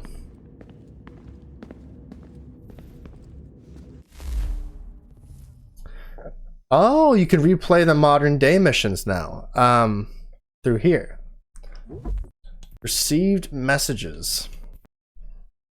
Okay. Heyo, I had a little bit of downtime while you were gone, so I figured I'd do what I could to upgrade the operating system. It's actually been ready for a little while now. With the Animus in safe mode, I wasn't about to try an installation. Things I did, actually it should be we, since I had a few people in the other cells chip in. Modifications to the targeting system. You should be able to move in and out of combat more easily. Fuck yes! Locking on in the Ezio games was a pain in the ass. Free running improvements. You're less likely to jump at the wrong time and in the wrong direction. Only one input for interacting with the world. No more choosing between parts of your ancestor's body. You can assassinate while moving now. Definitely try it out ASAP. You can pick up weapons on the go as well. We implemented a weather system. Rain, snow, wind. It's all there. Animals. Enough said. Faster fast travel. Just open your map and you can instantly travel to any unlocked fast travel station. These are just patch notes. The difference between the Ezio games and 3. Revamp the map. It now provides a lot of additional information and you've got more control over what it shows. There's a ton of other stuff, but your dad is yelling at me to get back to work, so I better wrap this up. I'll hit you up on the other side as you come across new features. Sean, first of all, welcome back. It's good to see you fully recovered. Can't imagine what it was like for you trapped in there. If you ever want to chat about it, you just let me know. Anyway, you'll find the database essentially unchanged aside from a few cosmetic upgrades. As before, you'll receive a notification when I've added a new entry. I'll also let you know if any of the entries are updated, as is often the case when you're dealing with these conspiratorial ancestors of yours. So entries get updated too. I know it's easy to get distracted while inside the Animus, but I'm hoping everyone can stay focused here. We need to find that key as soon as possible. Also, do not go exploring the temple without first clearing it with me, and carry your headsets with you at all times. Can't afford to lose anyone because curiosity got the better of them. We're short-handed as is. Yes, William. We got a visitor down here. It's Juno. She's been appearing every now and then. Sort of flits through the air, reminds us to guard you well, find the key, blah blah, and then poof! Disappears. At first we thought it was just another holographic recording, but then your father called her some rather choice words and she glared at him. Honest. Swiveled those eyes in his direction and frowned. Freaked me out. Oh! I don't know if she's reaching out to us from the past, if some part of her is actually still conscious, or if maybe she's inside the apple, like some evil genie. Whatever it is, gives me the creeps. And on that note, happy Halloween! Oh yeah, it's October 31st. Wow. Though I suppose Haytham's amulet is technically a piece of Eden, it's not particularly exciting. It functions as a key, and well, that's about it. I know. We're all used to these things being incredibly powerful and thus rather dangerous, but this one is neither. It is weird, I'm disappointed. That said, it's still critical to our mission, so I suppose that counts for something. There you go. Working on. Lots of different stuff. If you're going into the field, we need a way to keep tabs on you and stay in touch. Hacking into local security systems won't cut it. Thanks. For what? I don't know. Everything. You've sacrificed a lot for me. You and Sean both. I mean, you upgraded the Animus, you helped train me, pulled me out of that coma. You put all that work into the database and helped me solve Clay's puzzles. I know I haven't been the easiest person to work with, and I'm sorry for that. I just want you to know that even if I'm shitty at showing it, I appreciate everything you've done. You really think we'll finally get some answers down here? Maybe.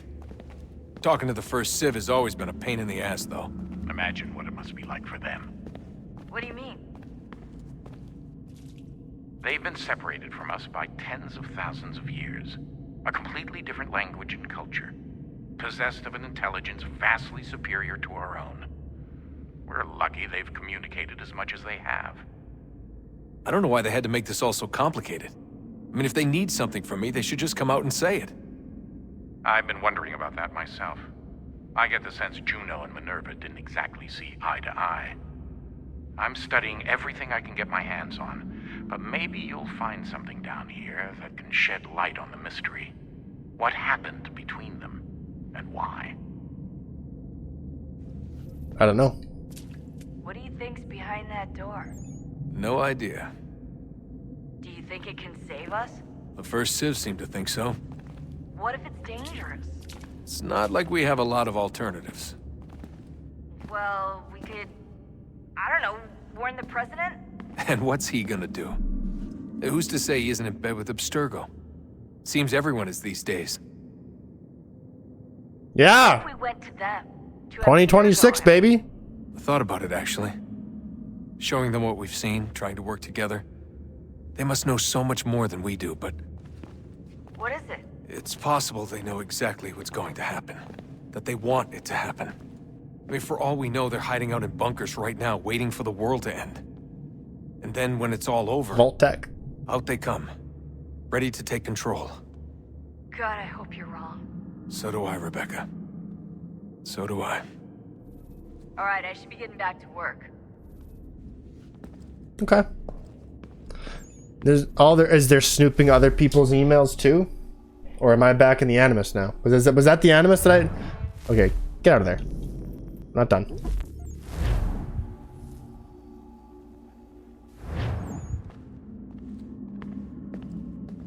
Oh. This little fucking rock of an Animus. So can I snoop, like, other people's computers? Is that a thing? Or is that just in Brotherhood to find out that Lucy is a traitor? A little bit.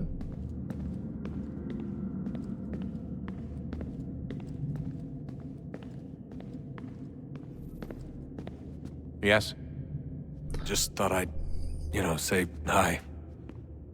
You have more important things to do right now. Jesus, Dad. What? What do you want me to say? I don't know. Hi, son.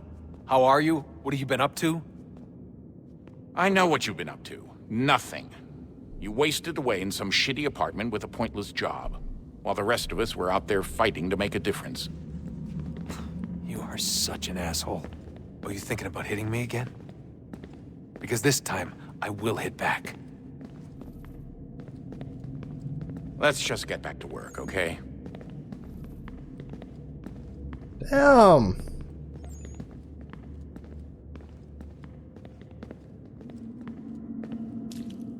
So Desmond got beat as a kid or what? I talked to Sean, the camera keeps taking me away. Would you look at that? What is it?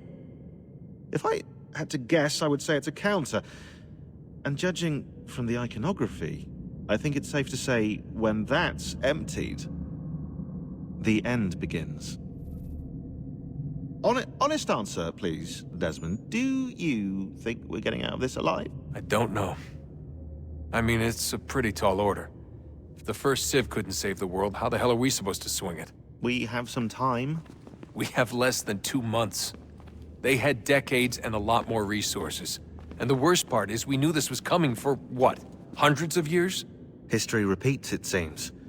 The first Civ was so busy with their war against us, no one even noticed what was happening. We get advance warning and then fall to fighting with the Templars. Lovely. Hopefully, whatever's behind that door will make a difference. And if it doesn't, well, at least we tried. Back to work I go. You should consider doing the same. Yep.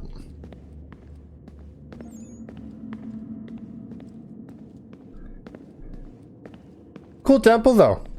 So in Brotherhood, in the Da Vinci disappearance, this is where they find out the location of the temple. Da Vinci's findings through Ezio leads us to the coordinates of this place. So in Revelations, they're on the way there, while Ezio is, or sorry, Desmond's in a coma. which they really don't do a good job at explaining.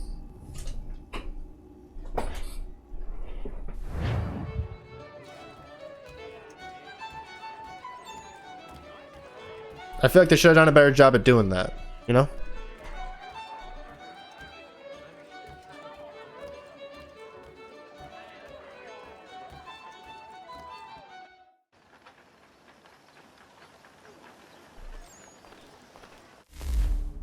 Okay, the church residence was built in 1707 by a prominent local merchant named Robert Calef. Benjamin Church bought it from his heirs to use as a Boston residence. Church's practice is on Newbury Street, a fairly short walk away, so the house was an ideal location. It's also in a nice part of town. Even in colonial Boston, two-story houses with fenced-in gardens don't come cheap. Greetings! Welcome in, Ellie. How are you? And they didn't even get cable. Actually, given the location, it seems that Church's practice was doing very well indeed. That or he had another source of revenue.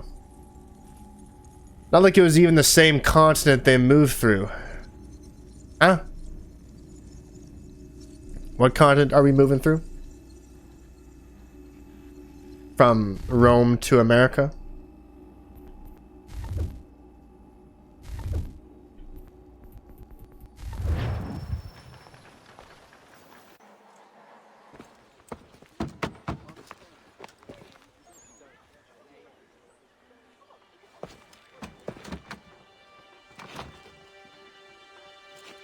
Wonderful.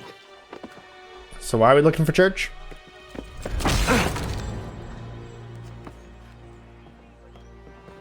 Charles? Sir?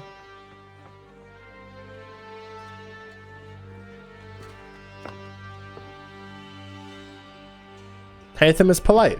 Seems like we're not the only ones looking for Mr. Church. Damn it, he could be anywhere. What do we do? We find him. I got Benjamin Church and Benjamin Franklin confused, my bad. This is Church's residence. Yep.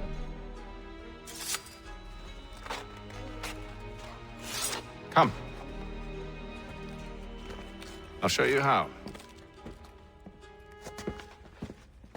Yeah, Rome to America with a comatose man in a fancy chair isn't exactly easy transfer. How the fuck did they transfer him across the Atlantic? Was it a 2-month expedition as well, or was it a plane? Who flew them?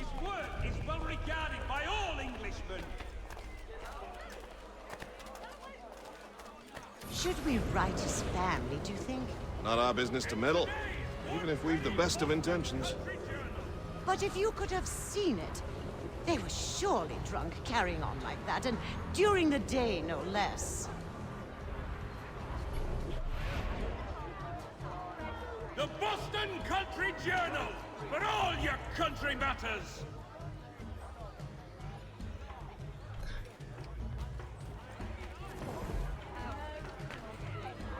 Such scandalous behavior from one who aims to be a surgeon. Not likely if he keeps up such carousing. I like the little circle instead of a whole, like, texture. Perhaps I should send someone to retrieve him before he damages his reputation beyond repair. They stumbled off to the northeast, no doubt in search of a tavern or some other place of ill repute. Start questioning those on the street. I'm headed for higher ground.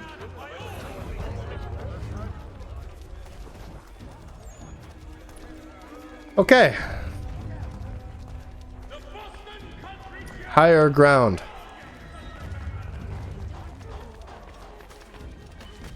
That means this way.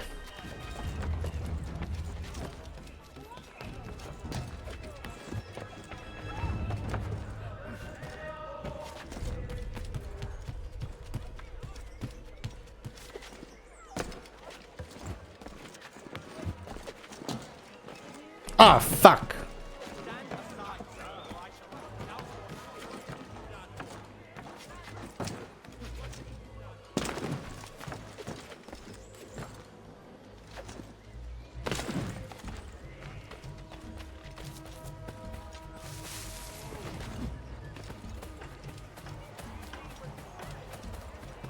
New South Meeting House. Another wooden church, this time with a bell in the steeple. Stepple. Samuel Adams' father, also named Samuel Adams, was one of the founding members, so just not senior, not junior. I was surprised it wasn't torn down for firewood during the siege, but I guess this member just hadn't angered the British enough for that. It's conveniently named so you won't mistake it for the Old South Meeting House, where all the important events happened. Simple as best. I'm describing the naming system, I'm not describing you. Thank you. Oh, we got something else here. Benjamin Church himself. Okay. He was a talented physician and essentially the first Surgeon General of the U.S. Army. Church was born in Rhode Island and graduated from Harvard University in 1754, so you're meeting him here just out of college. He'll be appointed head of the medical wing of the Continental Army in 1775, but for God's sake, don't tell him, it'll go straight to his head. Church goes on to become a vocal patriot, which makes him sound like a member of a weird barbershop quartet. But he was a member of the Sons of Liberty, and his local committee of correspondence. He'll even speak at the 3rd anniversary of the Boston Massacre. He also got a house in a very nice part of town. Being a doctor must pay well. Yeah. Like, how is Animus powered? Like, they panic switching power cords while moving? If I had to guess, for cross-ocean van to van on a ship. You know what? That's a very complex question, and I feel like the answer is don't think too hard about it. But yeah, how the fuck did they get across the Atlantic? You know, I'm gonna look into that in like a couple months. I'm gonna make a little marker for myself. Look into that.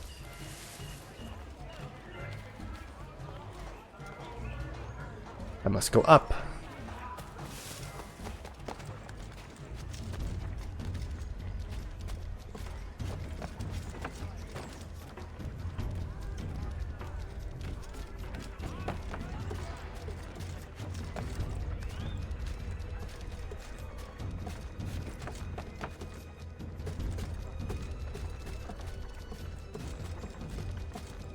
I love climbing in this game. It's so nice.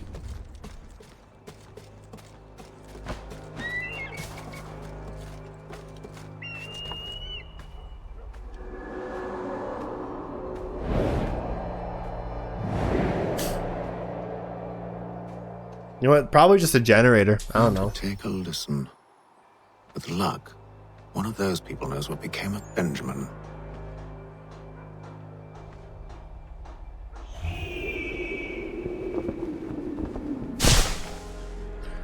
Use clues to locate your target. Mechanical forging of all dimensions and specifications. Price of meat now represented in America by Lang & Associates.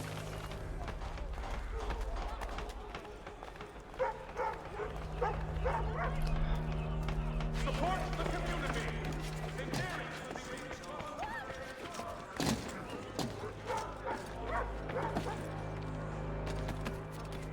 I've asked the criers, but they all plead ignorance. None of that! They're lying! Aye. Well, what can I do? Threats light off them and I'll not deign to grovel. Actions speak louder than words, man. Oh, kitty! Come closer. Put him in stocks. See if he's so glib then. To do so without cause will set them singing songs about us. Last thing the city needs is town criers complaining about our abuse of authority. And forget it. The crime is done. The killer's gone. Those who know won't share their secrets. If the city wishes to harbor scoundrels, let them pay the price for it. Okay. Moving on.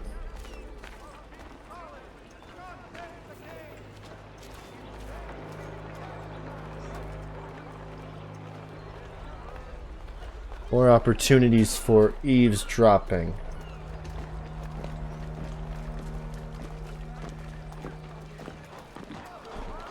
All right.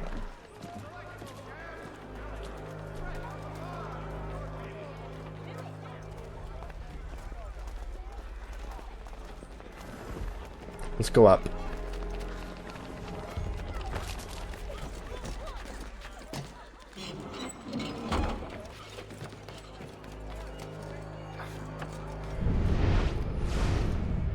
Ah, fuck.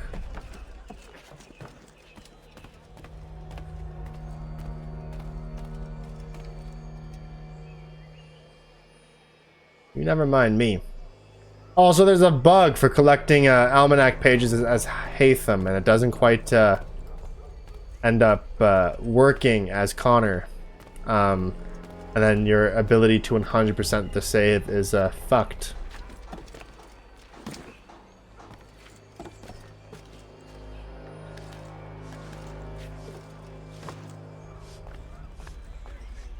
Okay.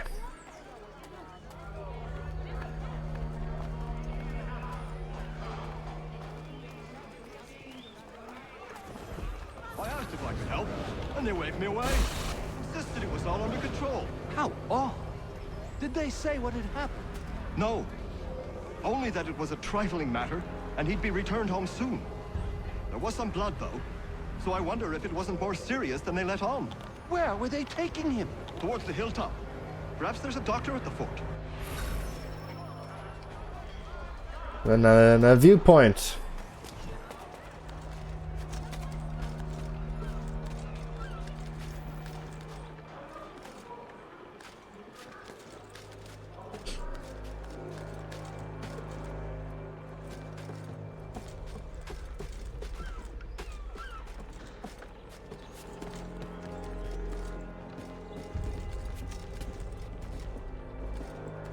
I suppose I'll do as well. I pressed B for synchronize. Also, I love the synchronization in Assassin's Creed 3. Just the music, the way that it kind of, you know, snaps, you know, instead of being just a static loop. Actually, stay right here. It'll be perfect.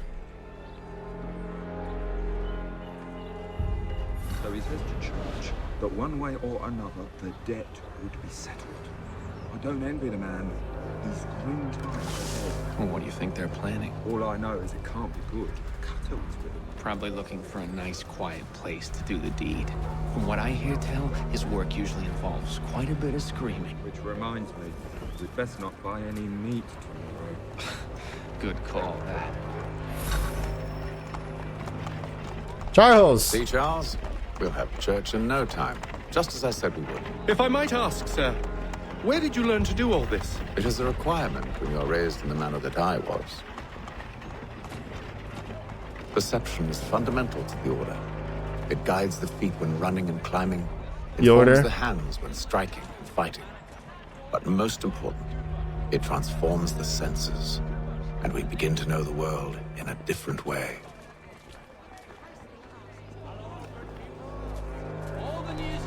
Now I take it we can't go this way because of the guards. We'll have to go around. The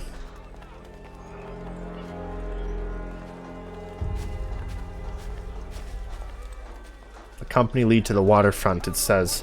Face cam blocks the instructions.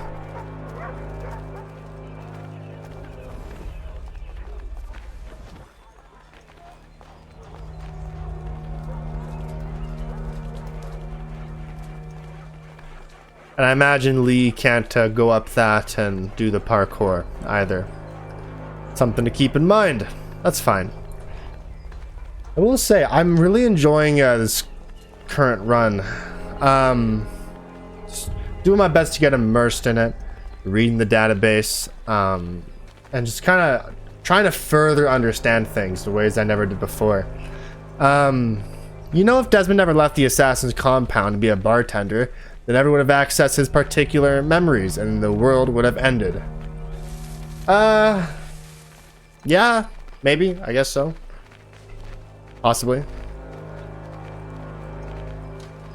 I reckon the first civilization would have saw to that, though. The place is well guarded. We need to slip past them.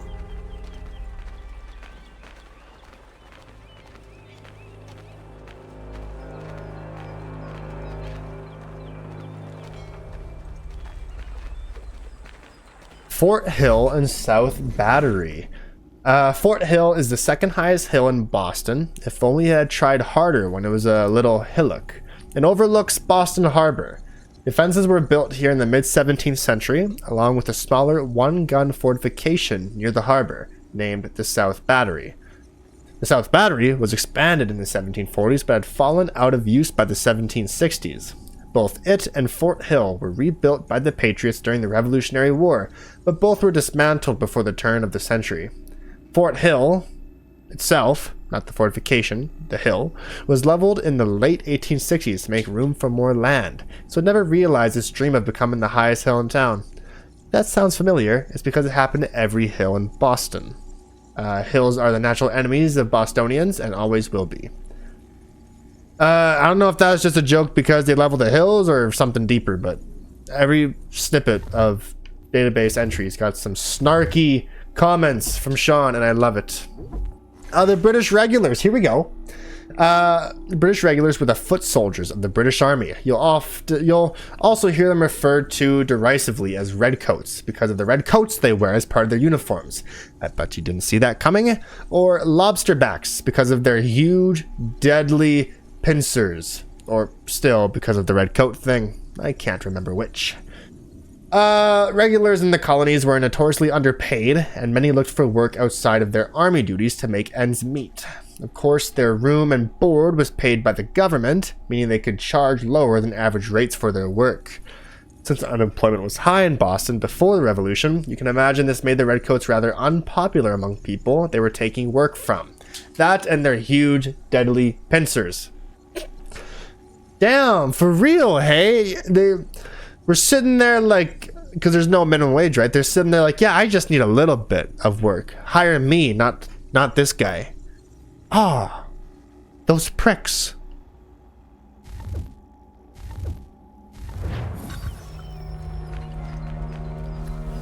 Big, meaty claws. I understood that reference.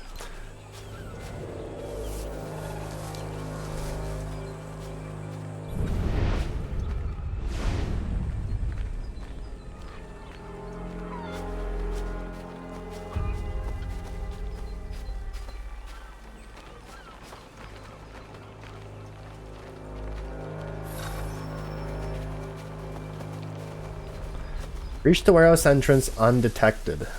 Looks like we are doing just that. Beautiful. Don't throw your back out. I don't know how else you would properly carry a barrel, though. Locked. I'll have to find the key. Wait here.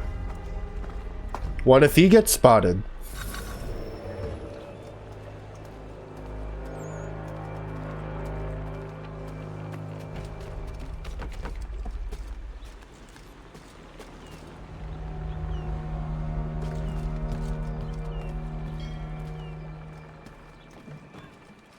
That guard's probably the easiest pickpocket.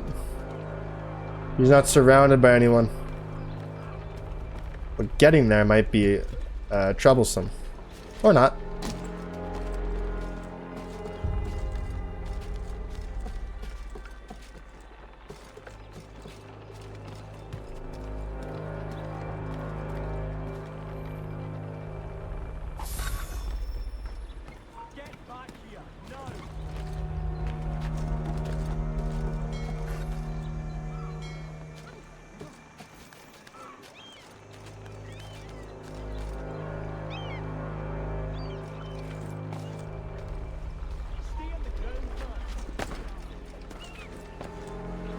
There. Beautifully done. Yeah, stay on the ground. You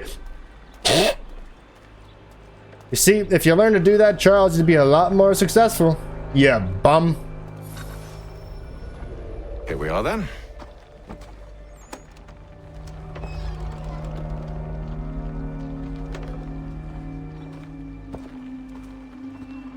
Why must you always make these things so difficult, Benjamin? Merely provide me with recompense, and all shall be forgiven. I'll not pay for protection I don't need. Clearly, you do require protection. Else we wouldn't be here. Come on, he's a doctor. How very gauche. Gauche? The fuck Now, is that supposed to mean? What shall we do about our guest? Maybe I'll take his hands. Put an end to his surgery. Maybe I'd take his tongue. Put an end to his waggling. Or maybe I'd take his cock. Put an end to his fucking us. Damn! What a line! So many options. I can't possibly decide. Take all three. Now, hold a moment. Perhaps I was hasty in refusing you earlier. I'm so very sorry, Benjamin. But that door has closed. Be reasonable, Silas. I rather think I was. But you took advantage of my generosity. I won't be made a fool a second time.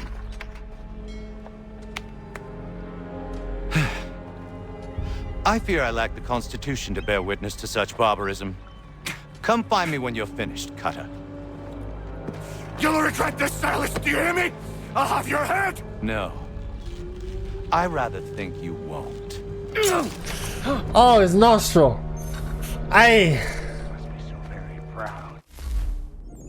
Silas was the nephew of a well-to-do London merchant who purchased a commission for him in the British regulars when he was quite young.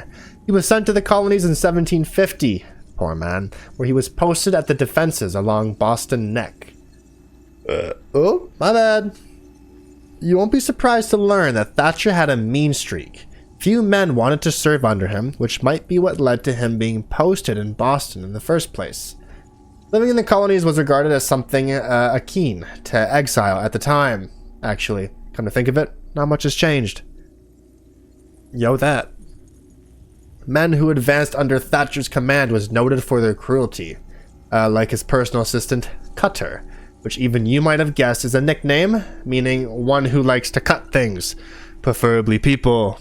Not what I look for in a PA, but there you go. At the time, pay in the army was notoriously bad, and soldiers would often pick up odd jobs in their spare hours to make ends meet. This made them rather unpopular in Boston, where employment was rather high. However, Thatcher found something he enjoyed much more, demanding protection money from merchants in Boston. Not only that, but he dabbled in theft, fencing stolen goods, and the slave trade. A real Renaissance man, capturing the local indigenous people and selling them off to the highest bidder. Oh.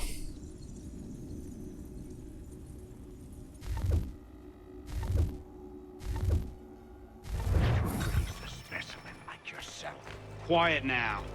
I need to concentrate on new work. Hold still a minute. I gotta decide where to start. Maybe you'll get lucky and pass out. This is Arno, by the way. I say I'll do my best to ensure that doesn't happen. Just a quick little swipe and no more ears. How's that sound, Mr. Church? At least I'll be spared more of your inane prattle. Arno, that's not very nice. Commoner's dirt, Cutter. I'm proud of it. A little bit from here, a little bit from there. Make myself. That's enough, Arno.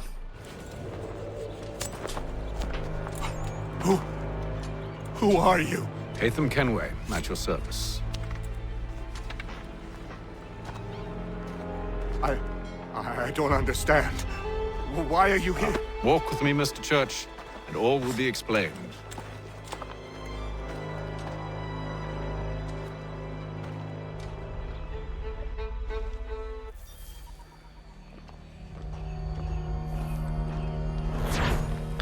We needed a doctor for reasons, I'm guessing. Making friends is easy, it says.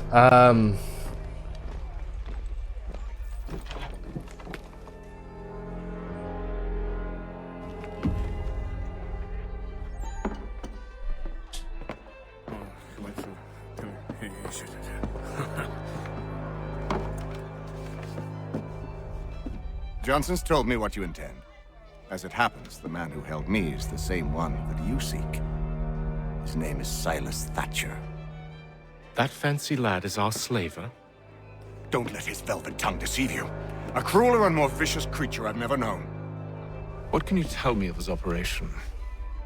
He hosts at least 100 men, more than half of whom are redcoats. All this for some slaves? Hardly. The man's a commander in the King's troop, in charge of the Southgate Fort. We need to find a way inside. Let me think on it. In the meantime, I'll attend to our final recruit. John Pitcairn's our man. I'll take you to him. Thank you very much, Charles Lee.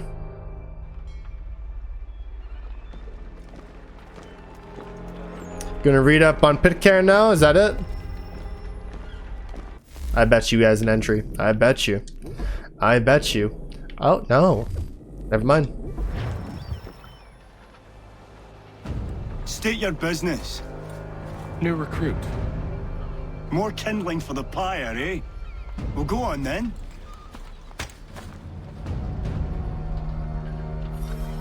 How'd you manage that?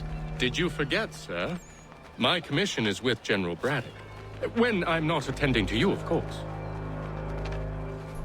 Okay, now the database is updated. Okay, we got Cops Hill Battery, where we're at right now. It's one of the tallest hills in Boston and the highest point in Boston's North End. Not so much no more, they all got leveled. The hill was fortified during the siege of Boston, partly to discourage rebels from building their own fortifications across the river on the Charlestown Peninsula. The artillery on Cops Hill fired on the Continental Army during the Battle of Bunker Hill. Well, sort of. It's actually a bit more distraction than destruction, at least at the Breed's Hill fortifications. The artillery fire on the town of Charleston was more effective. The resulting fires forced out Continental Army snipers and leveled the town, and we experienced this later in the game. John Pitcairn was a young captain in the British Marine Corps. He fought in the French and Indian War, but I can't find much about his postings. He's listed as being on the HMS Lancaster during the capture of Louisbourg. As in Canada, no record of him being on the American side of the colonies, but it seems he did some covert work as well. That would explain the lack of details. Pitcairn was promoted to major in 1771, and he gained a reputation for being well liked by the subordinates and praised by his enemies. That's a difficult trick to pull off. Maybe he had a lovely smile. Kind of weird that the assassins are recruiting some redcoats. A little bit of a giveaway there. Little hint.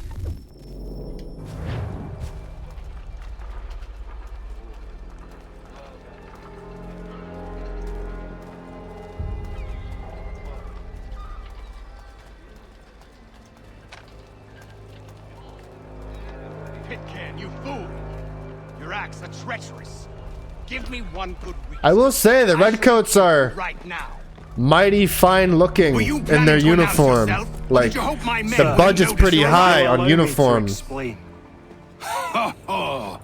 looks like dress uniform, I should like very not much to hear FTU. this. I have not deserted, sir. I am here under Commander Amherst's orders. Show me a letter bearing his seal, and you might be spared the gallows. I have no such thing. The nature of my work, sir. It's the sort of thing best not put to paper. Haytham. General Braddock? You know him? I suppose I shouldn't be surprised. Wolves often travel in packs. Master Pitcairn won't be here for but a few weeks. I shall return him to his proper post once our work is finished. The devil's work, no doubt. It's bad enough my superiors have insisted I grant you use of Charles. But they said nothing about this traitor. You'll not have him. Edward, listen to reason. We're done here. See these gentlemen out.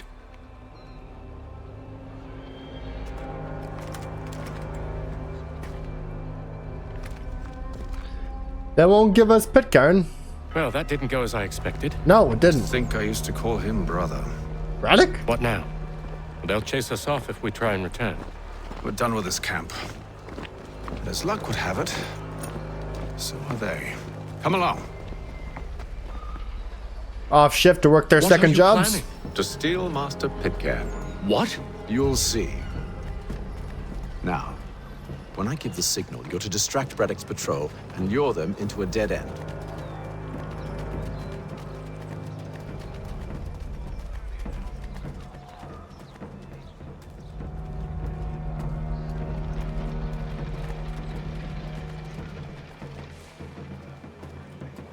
For all your fishing needs, come to Captain Hornbill's. Whether a fleet or a Where shall we head next? Perhaps down Marlborough. No. Its residents are too content. What of Lynn or Ship Street? Yes. Those fresh arrived are often soon in dire straits. They're more likely to seize upon an opportunity to fatten their purses and feed their young. We are daily departing.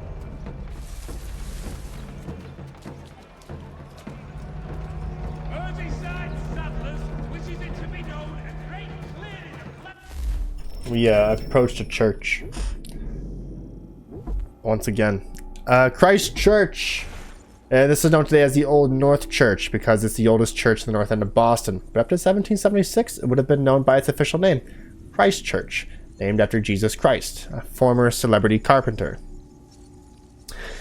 This is where on the night of Paul Revere's ride, 2 signal lanterns appeared to warn rebels on the opposite shore that the British regulars were on their way to seize weapons. The signal was Paul Revere's idea, but contrary to popular belief, the lamps weren't a signal sent to Revere. They were meant to warn lookouts on the opposite shore in case Revere was captured. This church was a natural choice for a signal flame. It was the highest steeple in Boston and easily seen from the other side of the river. Even better, the church was I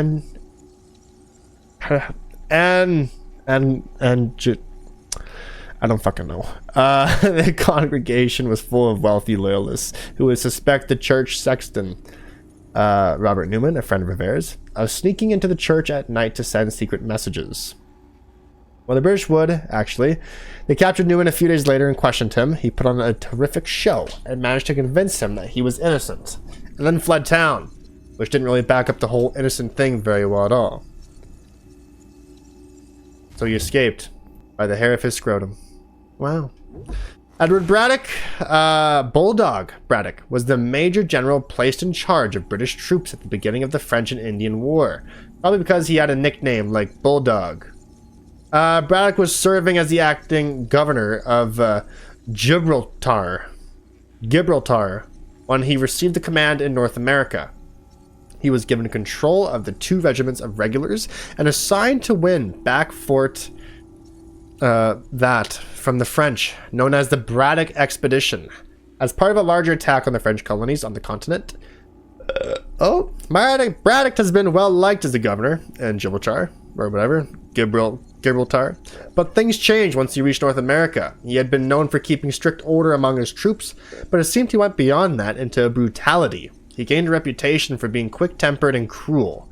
He also displayed a contempt for non-British soldiers that alienated the colonial militia he was trying to recruit.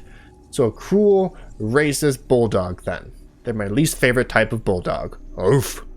Braddock took a bullet to the chest during a battle in 1755. Rumor has it was from one of his own soldiers, which is a job hazard when you're nasty to the people around you and they all have guns. Sounds like the bulldog may have been put down. Damn!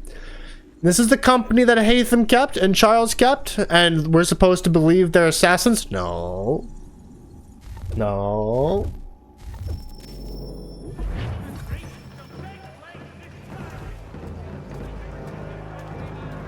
You're blending and having a bite to eat, Charles.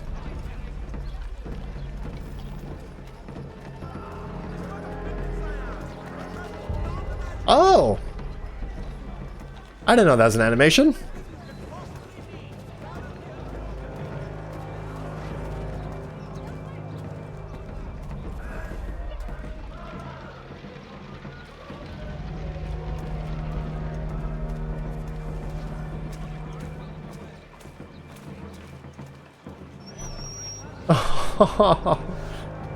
Now!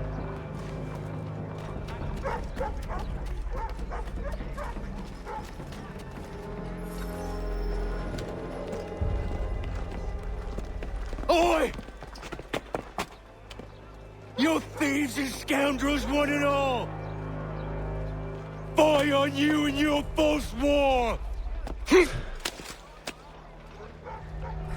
Damn! Here's the thing though, he knows Charles, so like, how does that work? He's like, Charles, he should be like, Charles, what are you doing?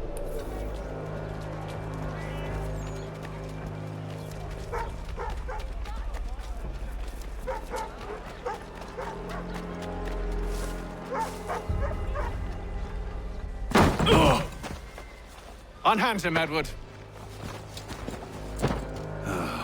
you again. Let us go. And John Pitcairn with us.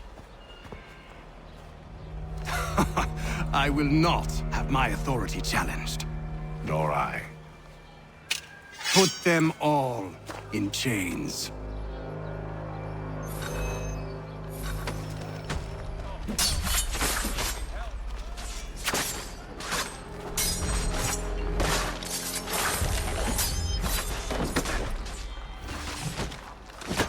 Give me that.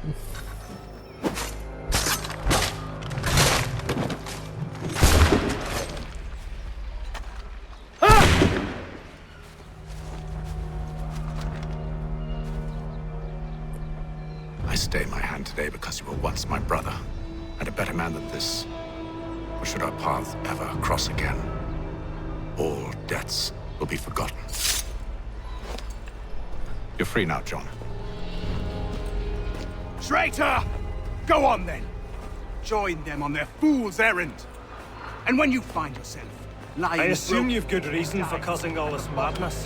What is it you require of me? I'll explain everything on the way.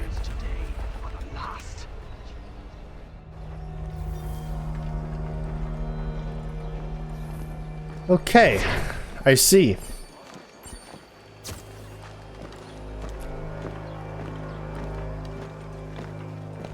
New email received. Leave the Animus to read it.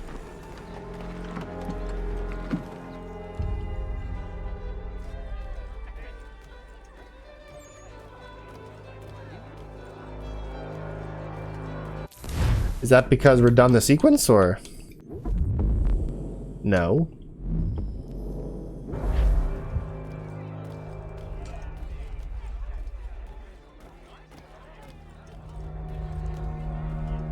If I may, I was curious about your past with Braddock. You two clearly have a history. Edward was one of us upon a time. I considered him a close friend. He was brave and bold in ways few men are. But everything changed at the siege of Bergen op Zoom. We had lost the fortress to the French, and were in the midst of egress. There was a skiff hidden at the port with which we planned to make our escape. As we drew near, a young man and his family came upon us, begging for safe passage. I consented, but Edward refused. The young man called him Craven then. So Edward killed him and all the rest. Even the children. Damn! To this day, I don't know why. Was this the first time he'd struck out? Or had I simply never seen it before? Either way, things were never the same after that. We campaigned together a few more times, but each outing was more disturbing than the last. He killed and killed. Enemy or ally, civilian or soldier, guilty or innocent. It mattered not. If he perceived one to be an obstacle, they died. He maintained that violence was a more efficient solution. It became his mantra. And it broke my heart. I had no idea. He hides it well, and intimidates into silence any who discover him. Those who persist have a tendency to find misfortune. And we should stop him. I suppose you're right. But I maintain a foolish hope that he might yet be saved and brought back round to reason. I know. It's a silly thing to believe that one so drenched in death might suddenly change. I'm sorry to have brought this up. It was not my intent to sour you. Nonsense. We are brothers now. There should be no secrets between us. Haytham is so likable. This business with Silas confuses me. If Britain stands any chance of pushing back the French, they must ally with the natives, not enslave them. Silas is loyal only to his purse. That his actions harm the crown is irrelevant. So long as there are buyers for his product, he'll continue to procure it. All the more reason to stop him, then. My days are spent in Congress with the locals, attempting to convince them that we're the ones they should trust. That the French are merely using them as tools, to be abandoned once they've won. Your words must lose their strength when held against the reality of Silas' actions. I've tried to explain that he does not represent us, but he wears the red coat, He commands a fort. I must appear to them either a liar or a fool. Likely both. Take heart, brother.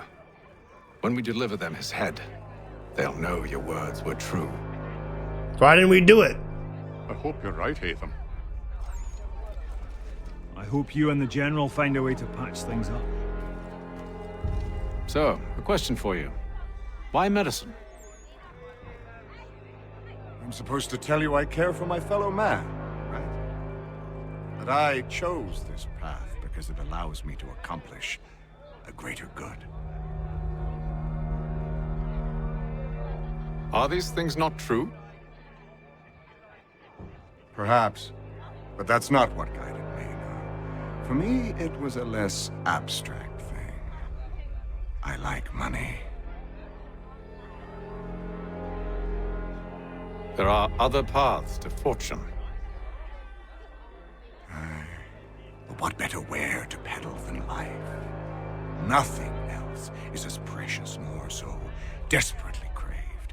And no price is too great for the man or woman who fears an abrupt and permanent end. Your words are cruel, Benjamin. But true as well. Ladies and gentlemen, the American You healthcare took an system. oath to help people, did you not? I abide the oath, which makes no mention of price. I merely require compensation, fair compensation, for my services. And if they lack the required funds? Then there are others who will serve them. Does a baker grant free bread to a beggar? Does the tailor offer a dress to the woman who cannot afford to pay? No. Why should I? You said it yourself. Nothing is more precious than life. Indeed. All the more reason one should ensure they have the means to preserve it. You should get your other nostril slit, you asshole. I've some ledgers to review. Do you mind if we speak later? Maybe Arthur Morgan should speak to you in your ledger. When I know something, you'll know something.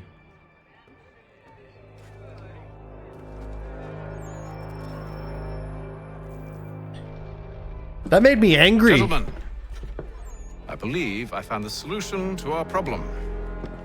Or rather, Odysseus has. Oh, do you? Are you a new guy? The Greek hero, you lobcock. Lobcock? We enter Silas' fort, under the pretext of kinship. Once inside, we spring our trap, free the captives, and kill the slaver. Dodgy, dodgy. I like it. Then, let us begin. First, we need to find ourselves a convoy.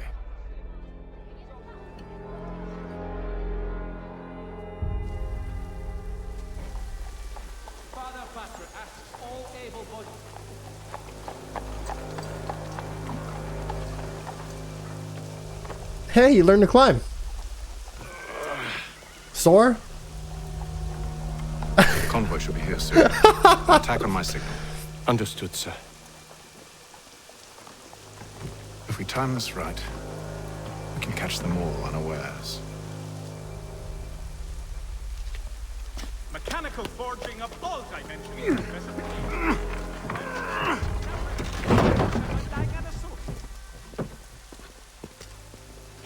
Yes. Wheels without a differential.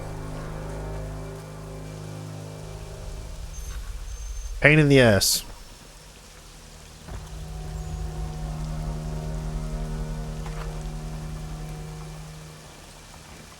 Oh, there's even assassin symbols on the map.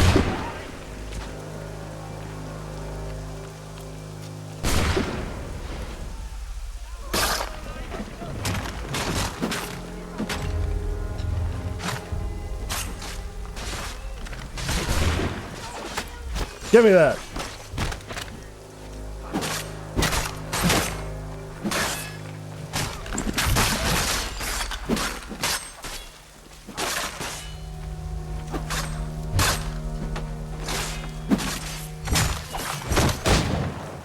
That was a messy fight. I didn't kill a goddamn thing once I hit the ground. Charles, you and William serve as vanguard. Let no man reach us. What about me? You and John will follow from a distance and keep watch over us. I'll signal you when I have need of your services. Why didn't she run? We're here to help you, along with those held inside Southgate Fort. Free me. Not until we're inside the gate. I can't chance an inspection of the gate going wrong. I'll see you safe. You have my word.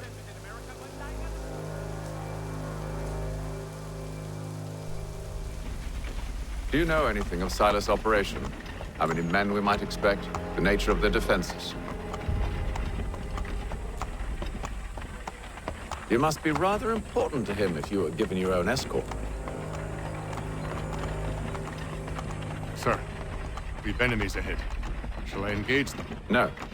Let Jonathan and Thomas take care of it. As you wish. The French and Indian War. Okay. This is one of the many wars in the long-standing British versus French rivalry. Well, you might call it a rivalry. I'd call it a battle of wits with an unarmed country. This particular war being over, who would come out as the biggest colonial power. Of course, it wasn't enough that the British and French fight one another. They convinced a number of North American indigenous nations to join the conflict as well. Hence the name French and Indian War.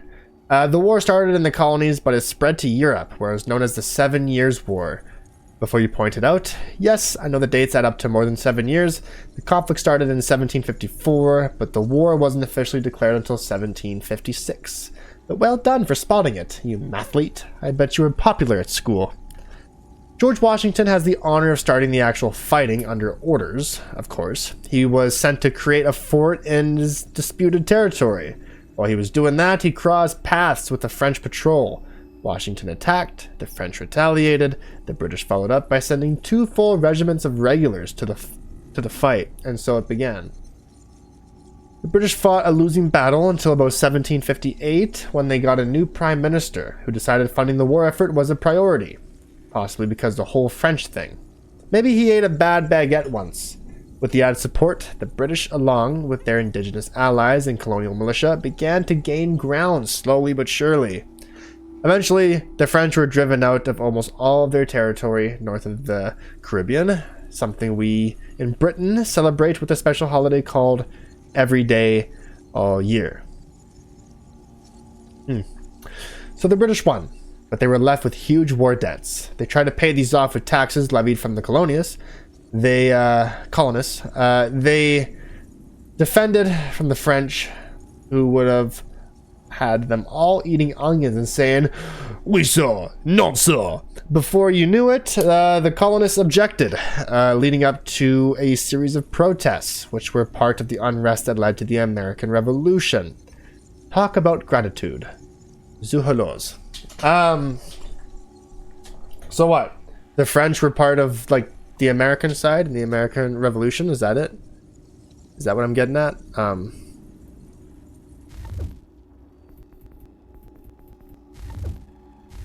I don't know.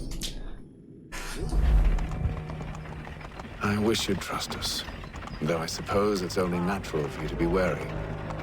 So be it.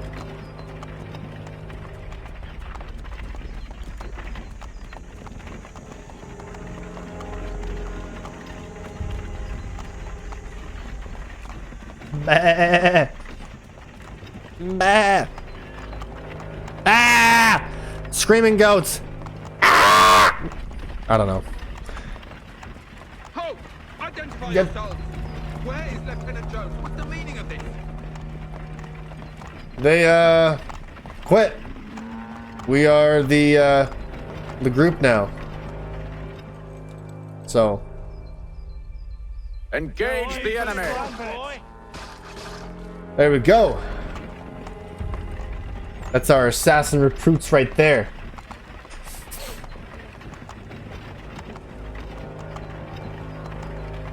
Goddamn dogs. You, in the car. I need to inspect your car. Yeah? Let no man reach up.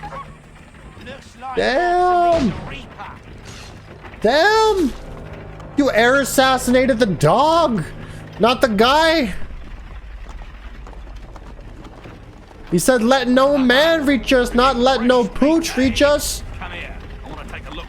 On your guard, men. Of course. Only say the word, and I'll cut them down. Me and you. Who's your officer?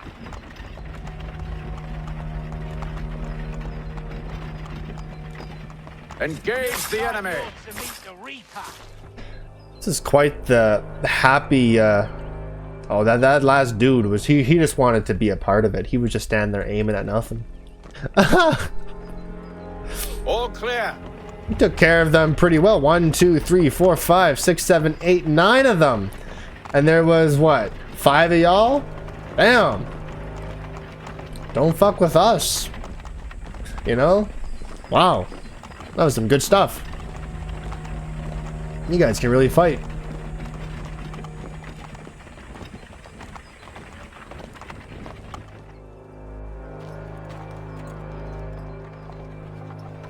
Hold! Evening, gentlemen. State your business. Delivery for Silas. Go on then.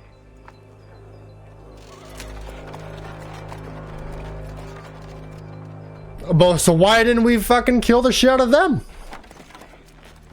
See? I'm freeing you just as I said I would. Now, if you'll allow me to explain. Gone. Let her go. But she'll give us away. No, she won't. What's the plan? Free the captives and avoid detection. What of Silas? He dies. Know when you're ready to strike.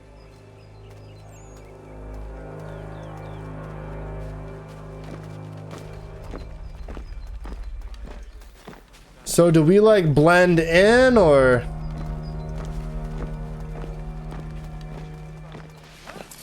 No, not really.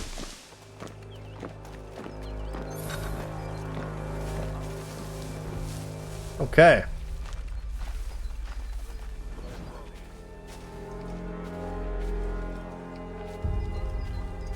Greetings. How fares the watch? Who are you? Thomas Smith, newly recruited. Arrived from London just last week. Who have we got then? What are you talking about? Prisoners. Who are they? Prisoners? There are no prisoners. Stop slouching, soldier. The fellas we I got. said They do stop not exist. slouching. Who are you to tell me what to do? And if they did exist, we would not acknowledge there are no prisoners. Certainly, sir. Upon my honor.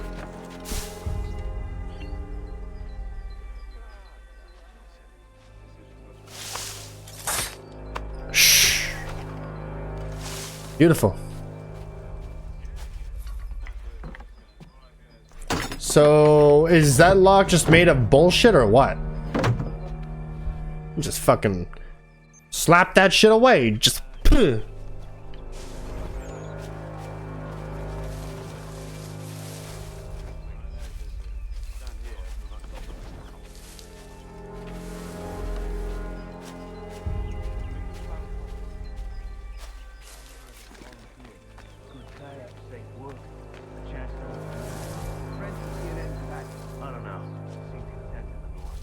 Sometimes I wonder if it's not we who provoke with our sorties and expeditions. He's gonna make rounds. Exactly what we want. Such a shame. Perfect. The colonies are meant to be an opportunity. Just puh. I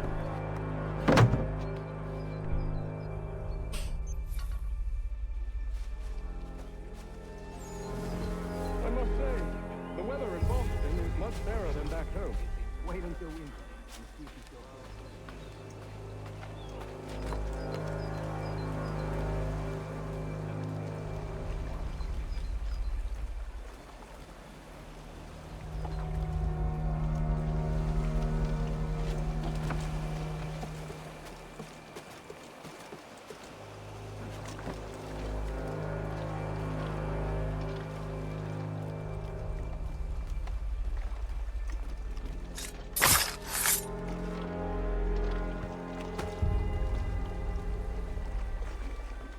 You know what? No bodies were found in this time. I guess I'm not picking that up. R.I. Nope.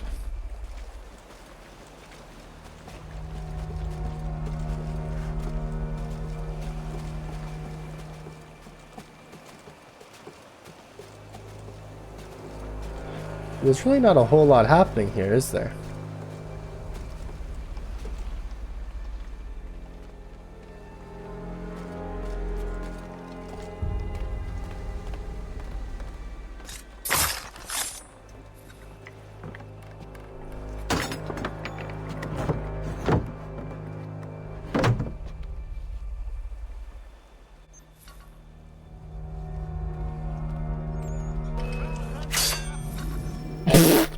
Thank you, slaves. An hour of quiet was all I asked. Instead, I'm awakened not 10 minutes later by this cacophonous madness. I expect an explanation, and it had best be good. How? How did this happen? My precious merchandise set free? It's unacceptable!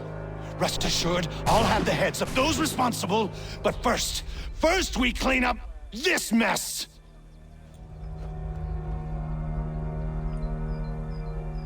Seal the fort, kill any who try to escape. I don't care if they be one of us or one of them. To approach the gate is to be made a corpse. Am I understood? They just don't like him. They're just like mute. Push them back. Go on, Haytham. We'll hold back the guards and deal with the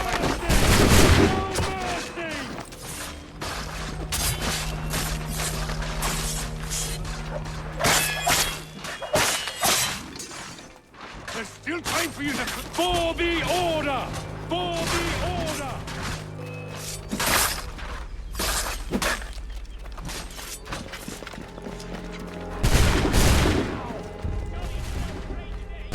Take peace here! Stop the interloper! Kill the intruders! Glad to have you with us. I could use some help. Oh God. Vile pox. He's the one responsible! Give me that. Kill him! Boom! Who are you? Name's Haytham Kenway. You don't know me, but I believe the two of you are well acquainted. I made a promise to you, Silas. One I intend to keep.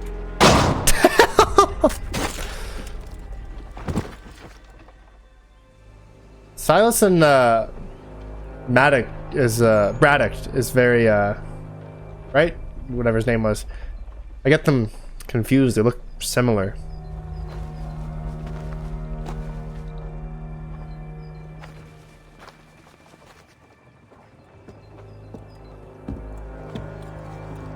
What happens now? We wait. But not for very long, I suspect.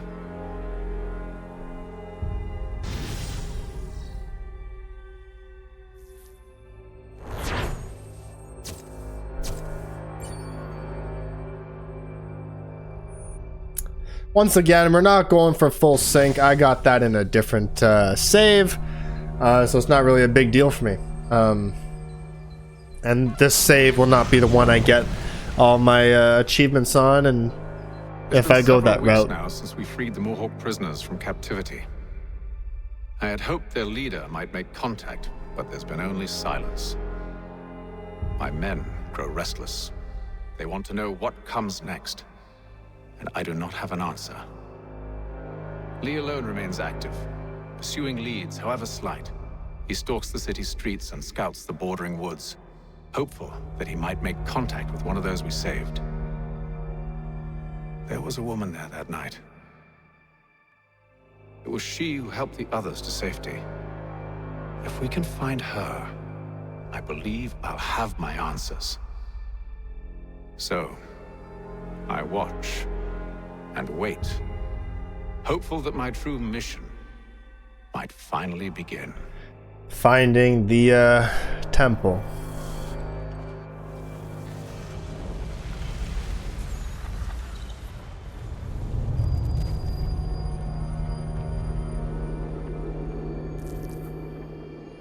And it's wintertime. I love that.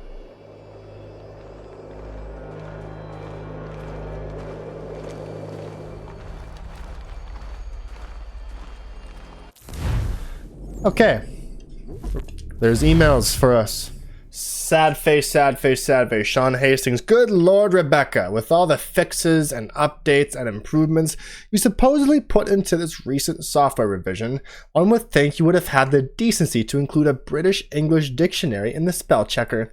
Some of us prefer to use proper language when corresponding. The database keeps trying to replace the letter S with Z in certain words, and it's declared war on the letter U as well. Realize becomes realize, and color becomes color. Wrong, wrong, wrong. I agree. As a Canadian, yeah. It's all rather ethnocentric, if you ask me. Also, quite against the principles of the Assassin Brotherhood. Last I checked, and here I thought we were meant to be an all-inclusive bunch. Ha!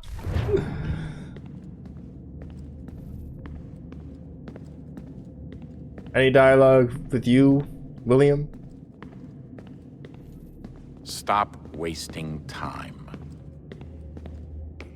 Rick?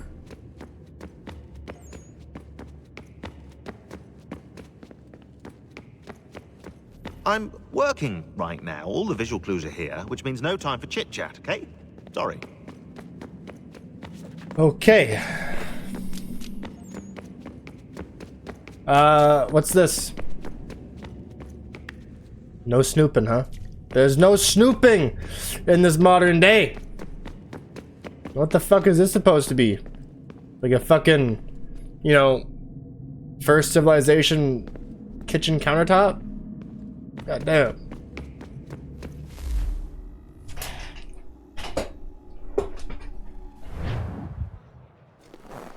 Any new database entries while we're here? Yep.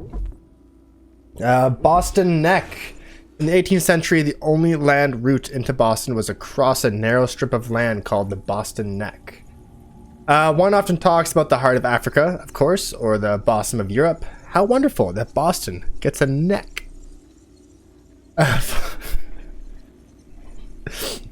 Fortifications were built across the neck to protect the city from a land attack.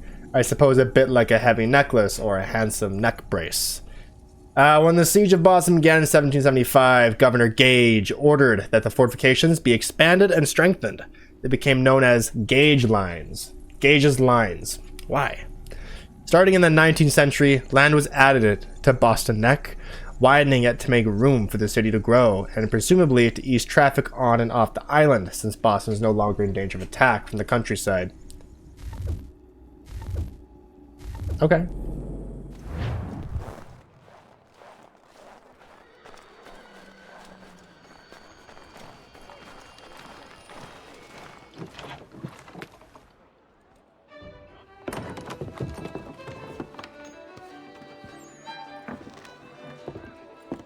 Hello, Charles. Any luck finding our mystery woman? Word is she's been stirring up trouble just outside the city in a town called Lexington. Well, then that's where we'll begin our search. I'll meet you there.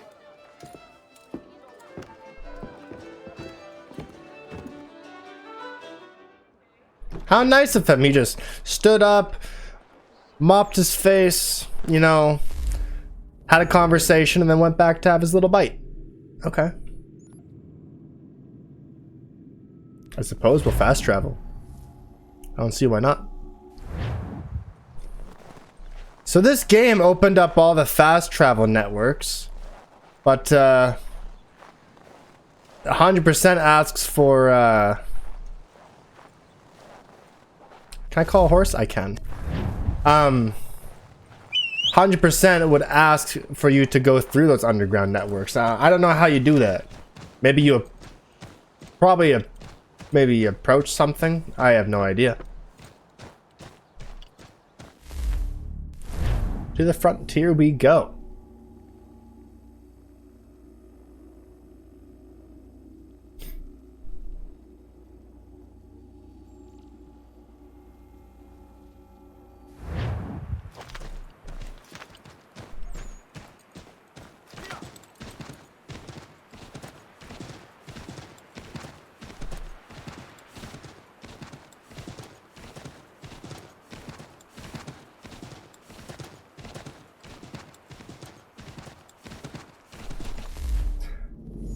I don't know which way.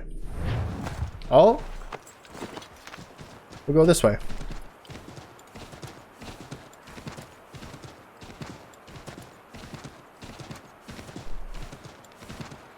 It's very quiet.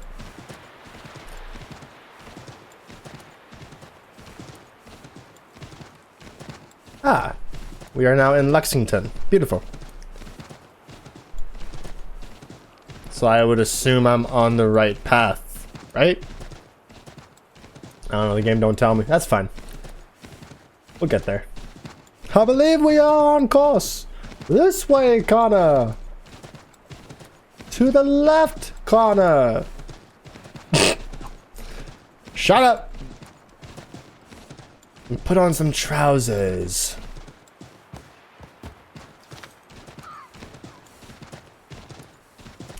Haytham, are you maybe a bit cold? I don't know how warm that is, but you will wear it in the daytime and you'll wear it in the wintertime. Like, so it must have been fall coming in. I don't know, maybe. Trading posts were essential general stores set up in the North American frontier.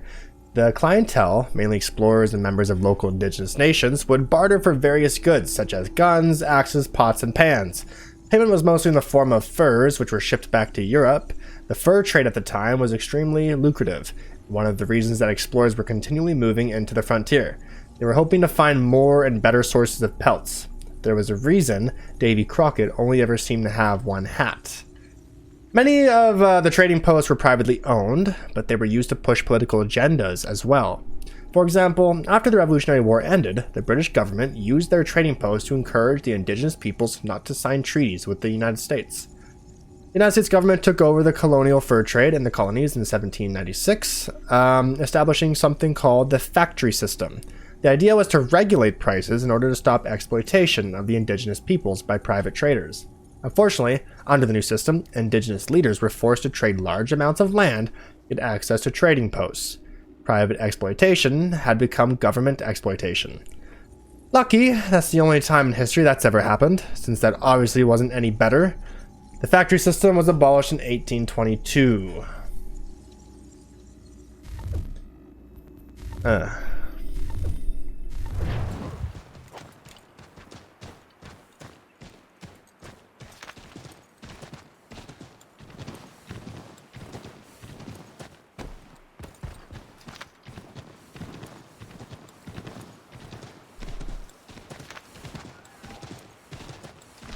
Here we are. Now, I had my horse and you have this horse. You have two?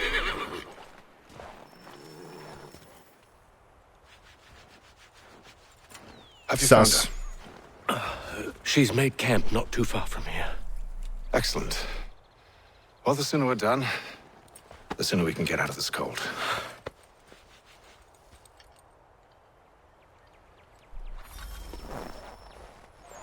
I am afraid I have some bad news, sir. Oh?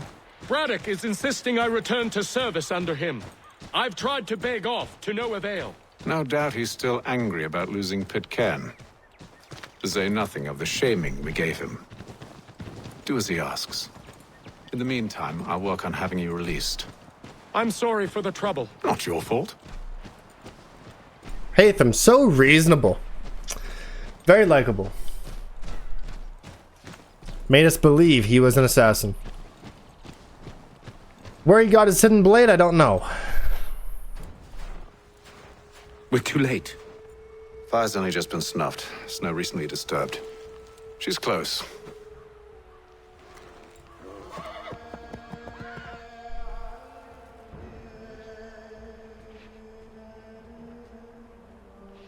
Bollocks. Tracks are fresh. They must be hers. Seems she took to higher ground. Out of the snow and into the trees.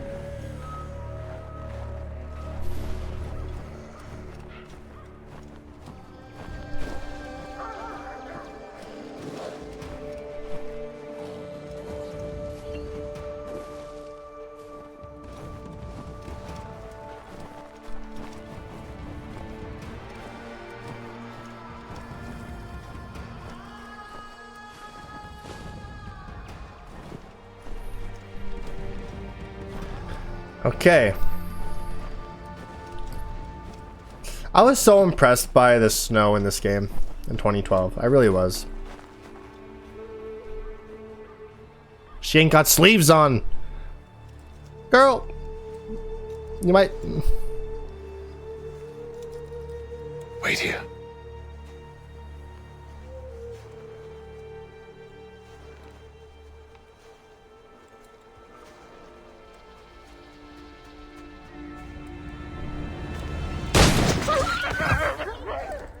Oh, damn it. Wait, come back. Do you return to Braddock, Charles, before he grows suspicious? I can handle things from here. But sir! But nothing. Go. Stop running. I only wish to talk. I am not your enemy. I'm very glad that the voice... Please just hear me out. The voice actor is breathing, you know, as he speaks. God, woman, only let me speak. Enough.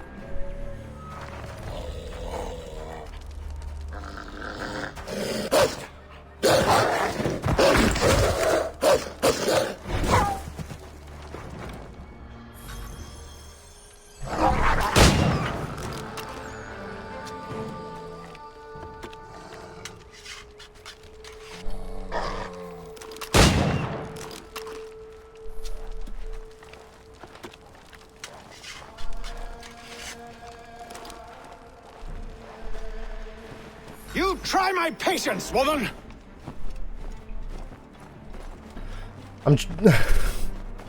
Well, if only you could climb trees, Haytham. I remember when I was a kid thinking, why can't I climb trees? This was a feature I saw in the videos. I was so betrayed. I didn't understand. I'm like, are we playing as this guy instead of Connor now? I thought Connor just got like switched. They changed plans. Are you touched in the head? Touched. Me, Haytham. I come in peace. Why are you speaking so slow? Sorry. What do you want? Well, your name, for one. I'm Zio. Pleased to meet you. Just call me Zio. Dio. Zio. Thank you, Haytham. Dio. Now tell me why it is you're here.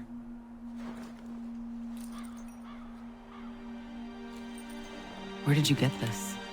From an old friend. I've only seen such markings in one other place. Where? Well, it is forbidden for me to speak of it.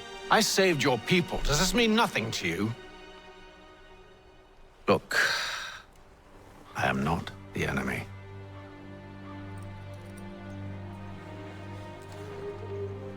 Close to here, there is a hill.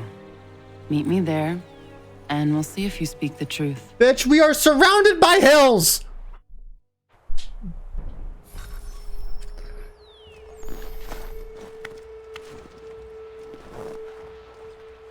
So is it Kana Tizio?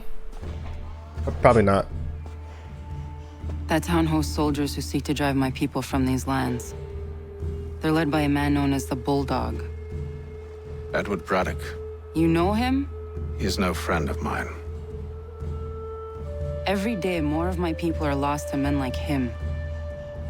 Then I suggest we put a stop to it. Together. What do you propose? That we kill Edward Braddock.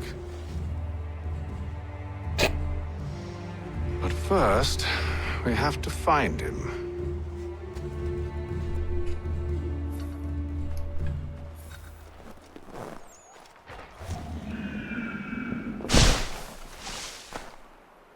I don't trust you. I know. Yet you remain. That I might prove you wrong. It will not happen. So you say. So I know. Yet, I remain.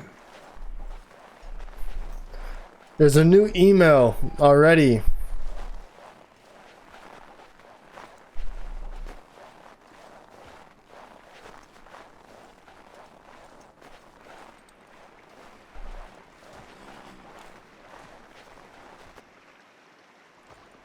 The Right Tavern. Wait here. A Mohawkman is likely to raise suspicions. if not muskets. This is hardly the first time I've been amongst your people. I can handle myself. I hope so.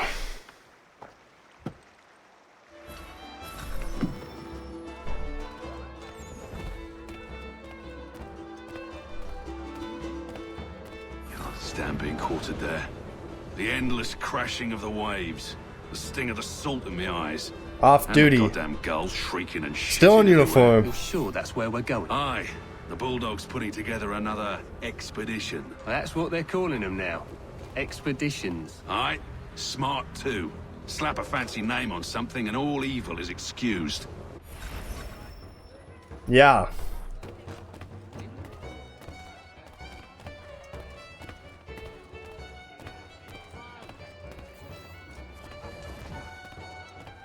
I hear tell the French are readying to move on our positions. Wonder what Braddock intends to do about it. He's already left for the advance camp.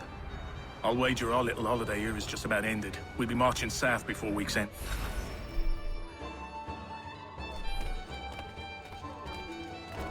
And just like that, boom. Oi! Where you going, Cully? Why? Me? No, the other cock robin. Well, I was leaving. Oh? And now? Well, now...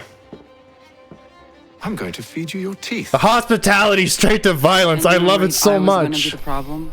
Well, I love her little smile at the end of that. Whoa! Damn! Little bar fight, let's go! Woo! Baby! DDT, motherfucker! Oh! Oh, wow.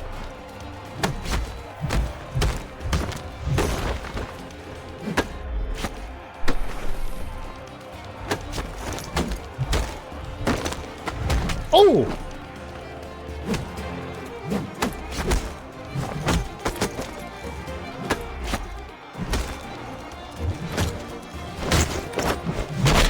Oh, did he snap his neck in a bar fight? Shit!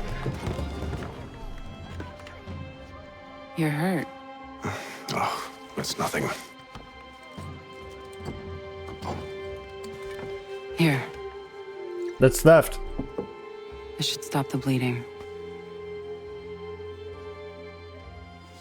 Not even a flinch. That wasn't necessary. But thank you. Oh. We should move on. Meet me at Braddock's camp when you're ready.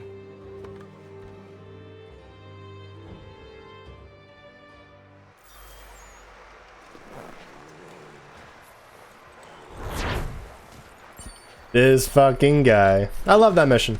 It's nice.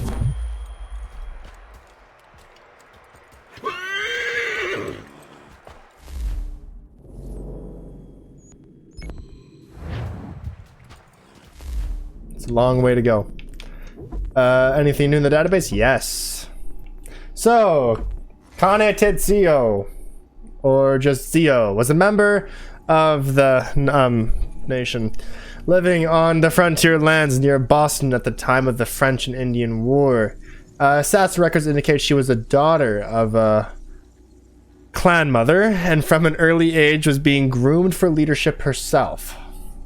While many in her community chose to ignore the incursions by colonists in the area, growing tensions between the French and British, Dio was convinced that they presented a very real danger.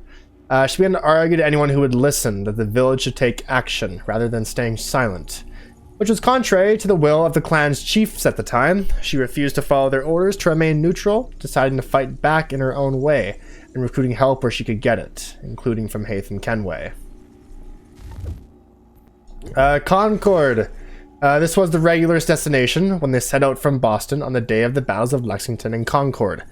Inside the town, the British found cannon, flour, salt food, and musket balls.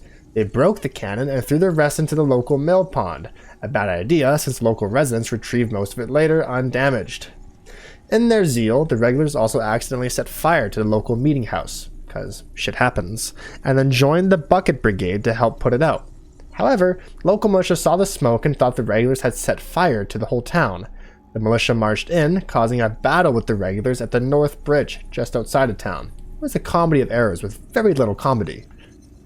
That's unfortunate. The Battle of the North Bridge battle was immortalized in the Concord Hymn, a popular poem by Ralph. I don't even know if that's how you pronounce it. Hymn. A popular poem by Ralph Waldo Emerson. Emerson lived in Concord in the 1830s, which probably made him a bit biased.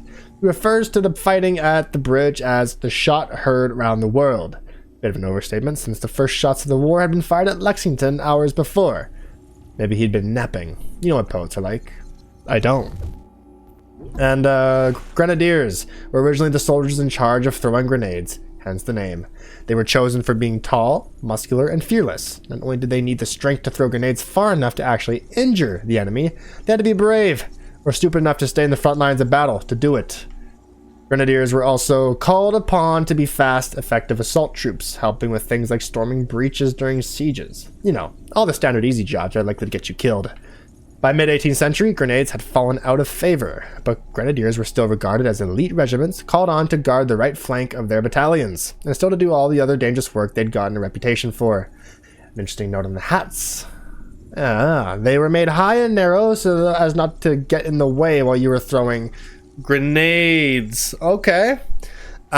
Which is a good feature to have. Eventually, the mitre hat became part of the standard dress uniform in numerous armies. It's also possible grenadiers just really dig the idea of looking like the Pope. History's mute on that point. I was gonna say, like, that was the first thing that came to mind, was the Pope. I wasn't gonna voice that, but I was thinking Pope. I guess, I don't know.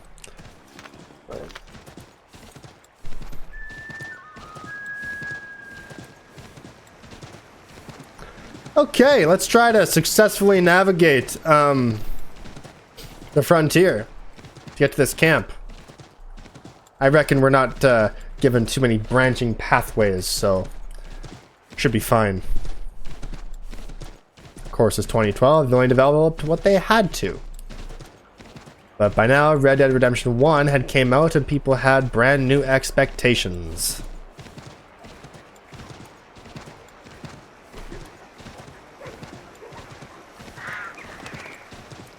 You know, as a kid, I spent so much time obsessed with the idea of not being Connor that I rushed through this and paid like no attention to it.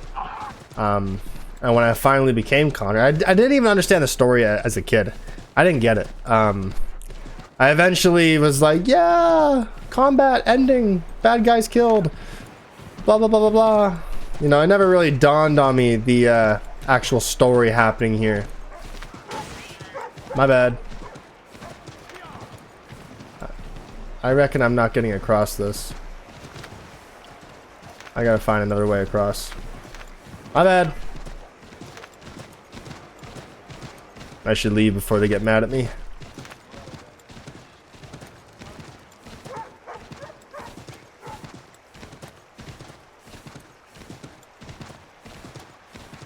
Also, I don't look forward to collecting all the animals in this game. That's some skin deep zoologist flashbacks from Red Dead 2 trophies. 2 trophies that I got twice in my lifetime. One on PlayStation, one on PC. Because I thought I was gonna get the platinum on PlayStation. I did not, actually. Turns out I burnt out and instead ended up. Oh no, I don't have to get off here. End up doing it on PC. But I got those trophies. That's what caused the burnout. And I look forward to tracking animals again. Shit. That's some deep snow. Use the snowstorm to mask your approach. Having second thoughts? Hardly. But I'll have to approach this carefully. Go on then. I'll keep watch from here. Battle of Fort Necessity. This is one of the opening battles of the French and Indian War, and it's important that opening battles are quite exciting, otherwise everyone just sort of loses interest. In 1754, George Washington was sent to the head of the Ohio River Valley with a group of Virginia militia. The land there was contested territory between the British colonists and the French. Washington's mission was to retake Fort blah blah blah and drive French forces out of the area. So there's 4 players then. We had the British, we had the French, we had Washington, I guess we'll call them the colonists, or the Americans? I don't know what you'd actually call them. The Patriots. And then we also had the Indians, which is not the proper term. Washington and his troops attacked a French patrol on Jumonville Glen.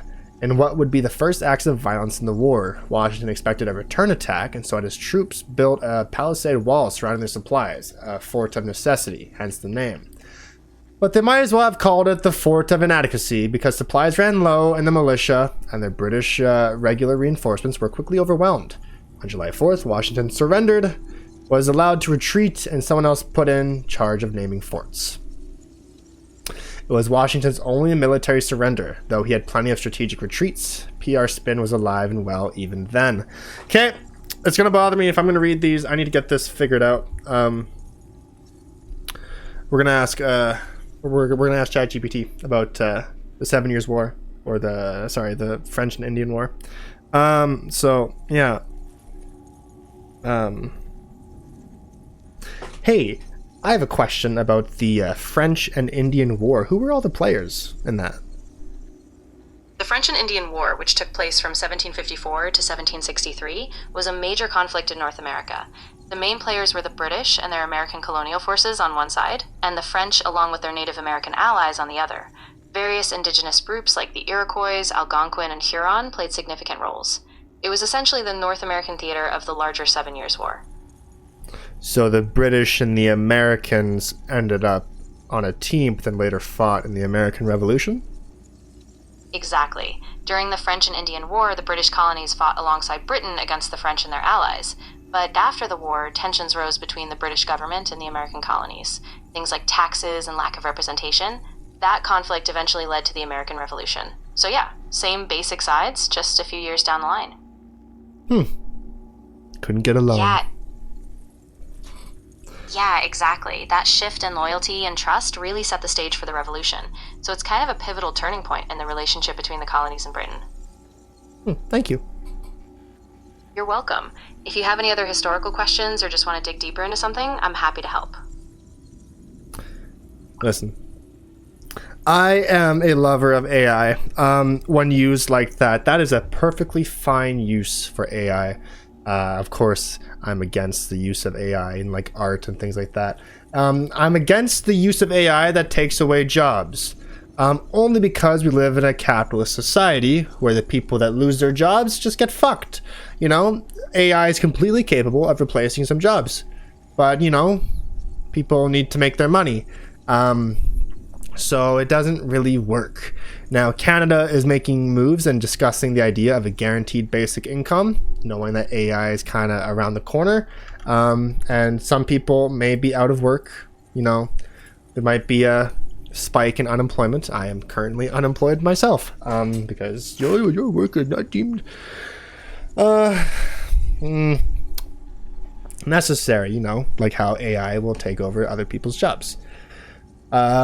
So who knows? Maybe AI took my job. I don't know. That being said,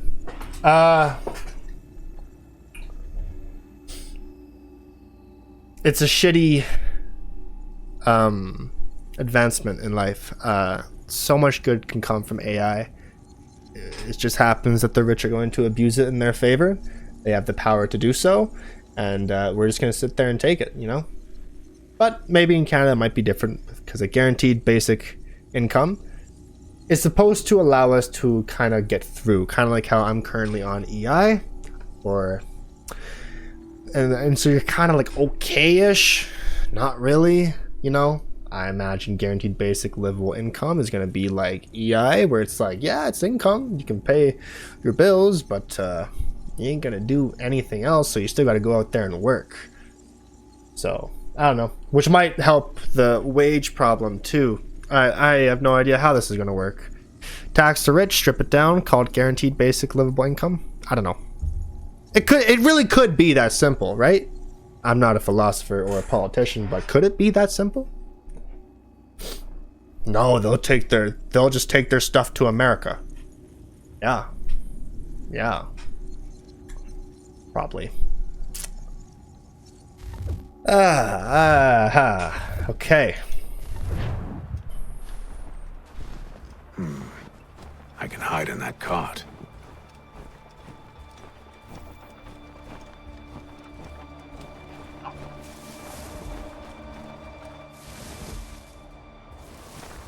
What's in the wagon?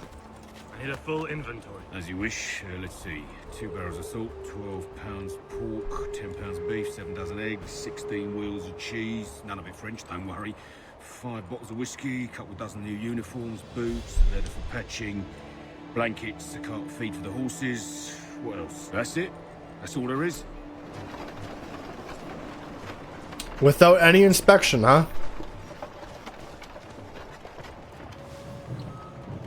Those cannons are like to cause trouble.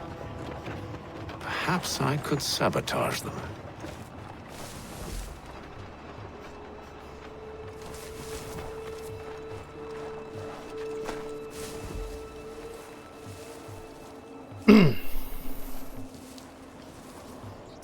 I recall having a hard time with this because I don't think you're allowed to be detected.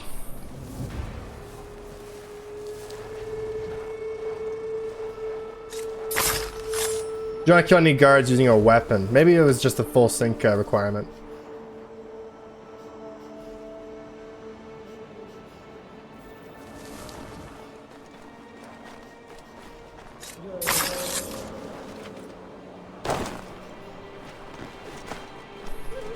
Probably just had to choke him out, actually.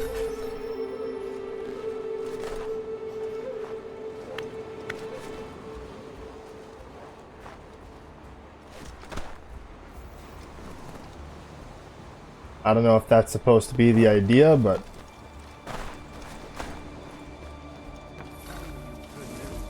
General Braddock refused the offer. There will be no truce. Damn it! Why, George? What reason did he give? He said a diplomatic solution was no solution at all. That allowing the French to retreat would only delay an inevitable conflict. One in which they'd now have the upper hand. There's merit to those words, as much as I hate to admit it. Still, can't he see this is unwise? It doesn't sit well with me either. We're far from home with our forces divided. Worse, I fear Braddock's bloodlust makes him careless. It puts the men at risk. I'd rather not be delivering grim news to mothers and widows because the bulldog wanted to prove a point.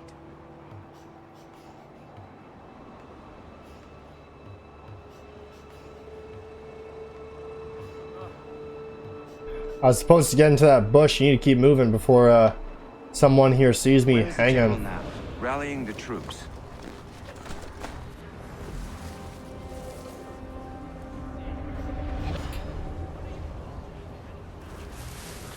Fuck.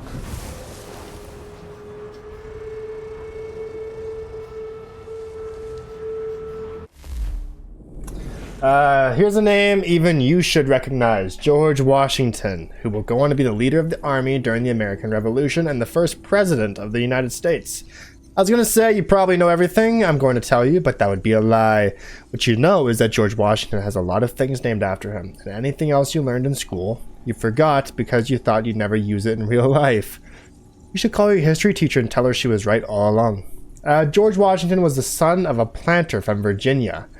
This is going to be a long one. He was raised with little education, but was ambitious, teaching himself mostly from books. Washington started in business early. Speculating on land, starting at the age of 18. When he was 20, his older brother died, leaving him the heir of the family plantation at Mount Vernon, where he lived until his death, where you can still visit his grave today. Washington got his military start during the French and Indian War, leading an expedition to Fort Dunsany. I don't fucking know. Du Consent in 1754, a destination he never reached. Having surrendered at Fort Necessity, the next year Washington headed to Fort again, this time as a guide for Edward Braddock during the ill-fated Braddock expedition.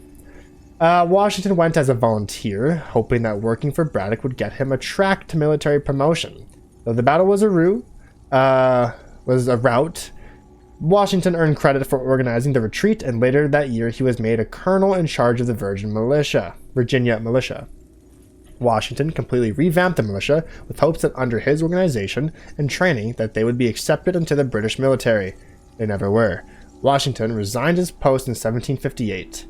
I won't say the snub led to his contempt for the British, but snubs rarely helped. By late 1760s, Washington had become active in political life, taking on a role in the Virginia House of Burgers. He went on to be a member of the Continental Congress, and when war broke out in 1775, he was Congress's choice to lead the army. At the time, Washington said, "I do not think myself equal to the command I am honored with," which I'm sure inspired complete confidence in everyone who heard it. Imagine if you were on an airplane and the captain opened with that. Sure, that's a good way. I relate to people, but I have to be a captain, so I'm probably not all that relatable. It's possible Washington was being falsely modest, but the fact is this. He wasn't a military genius, and he knew it. I'm sure it hurts your American pride to hear me say he wasn't perfect. Washington had several narrow misses where the army could have easily been obliterated, at Manhattan and again at Brandywine, among others. Washington won an early victory. He broke the siege of Boston. But he then made the disastrous move of fortifying New York, a city he couldn't defend without a navy he didn't have. Even you can work that one out. He spent the latter half of 1776 retreating across New York and New Jersey, losing battle after battle, until Christmas, when he pulled off a successful surprise attack the Hessian troops at Trenton. And while that battle makes for some famous paintings, and it did rally the flagging confidence of the public, it was a minor victory in the war. Damn, just expose him. Who else is in here? John Fraser was a Scottish-born trader living in the area of the fort during the French and Indian War and a participant in the Braddock expedition. Fraser left Scotland sometime after 1745, possibly because of political troubles. The Frasers had supported the Stuarts and who were on the losing end of the rebellion. He set up trade on the upper river, but was quickly run out of his cabin by the French. He moved further down the river near modern-day Pittsburgh, built a new cabin, and continued to trade. He just builds a new cabin. This guy, Fraser, was one of the settlers building a fort on the site of the Fort near his own land. When the French took over, again, just build another cabin, dude. Fraser supplied Washington's attempt to reclaim the fort in 1754, which was followed by the defeat at Fort Necessity, and served as a chief scout during the Braddock expedition, because he could just build a cabin anywhere he wants and just look. After Braddock failed, Fraser gave up on the area, depriving the French of a third opportunity to chase him off his land. I suppose it's a small victory, you know, he tapped out. I hear no bell. He moved to the valley before finally settling at Fort Bedford. George Washington's just right there. And then it's on to Fort Duquesne, I assume? Eventually. The march north will surely take time. There's a copy of the plans in the command tent should you wish to review them. At least this will be ended soon. I tried, John. I know, my friend. I know. That map will surely be of use. I need to find it.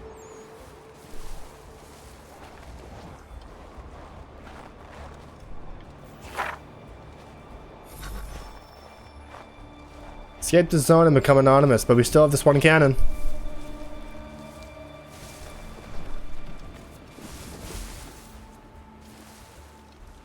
I would like for Washington and him to go away.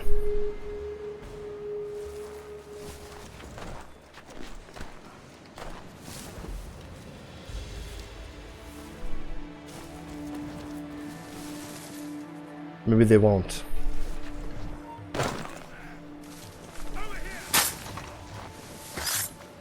A bit brutal, but sure. That was me pulling shit out of my ass.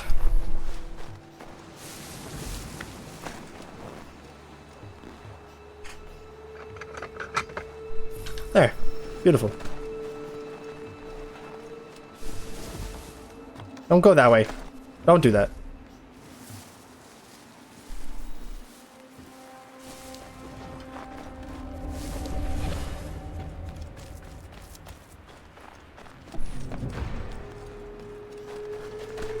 The same way I came in.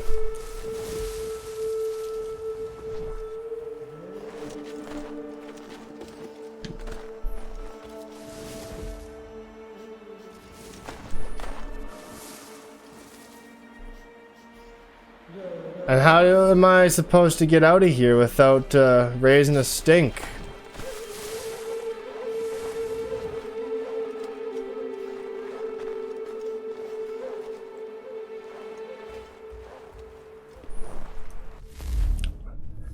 I don't have any clue, actually. There's 3 of them here.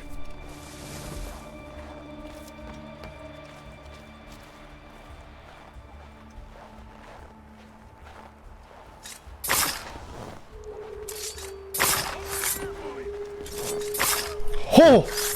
Oh, that worked! Woo! Get out of here!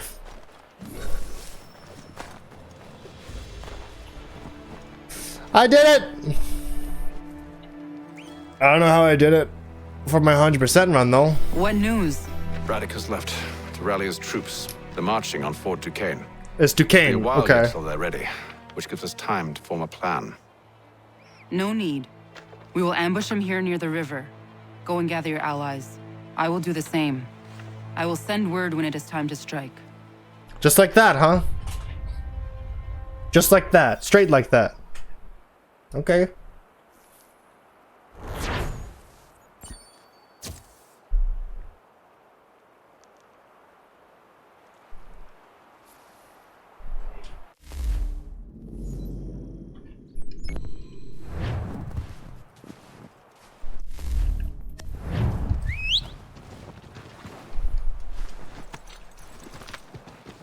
Okay, back we go.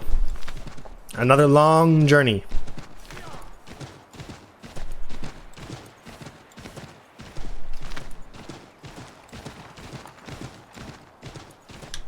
This way, probably.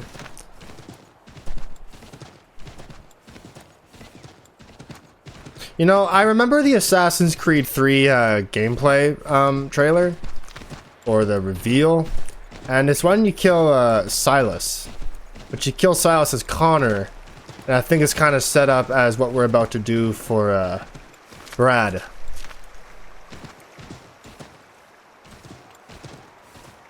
I'm not exactly sure how I came about to be here, so I'm gonna just go this way through the woods, if you don't mind. Shortcut.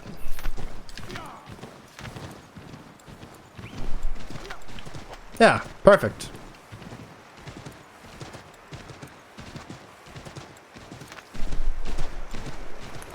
But it was a really cool trailer. It showcased all the new things, right? The use of muskets, running and grabbing weapons, running assassinations. It was so nice. It was so cool.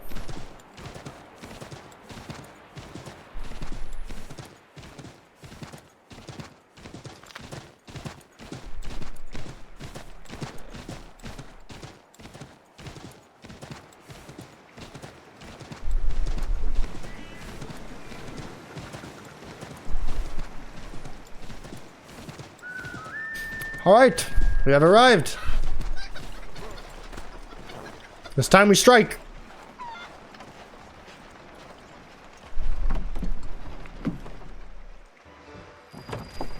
Five months? She's like, no need. But we just strike 5 months later? The cold, cold ground. I guess you have to wait for him to get back, hey?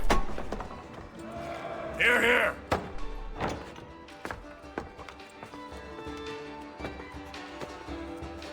Hard at work, I see. How did you... It is time. We've set up camp to the north. Meet me there. She's very touchy. Let us away.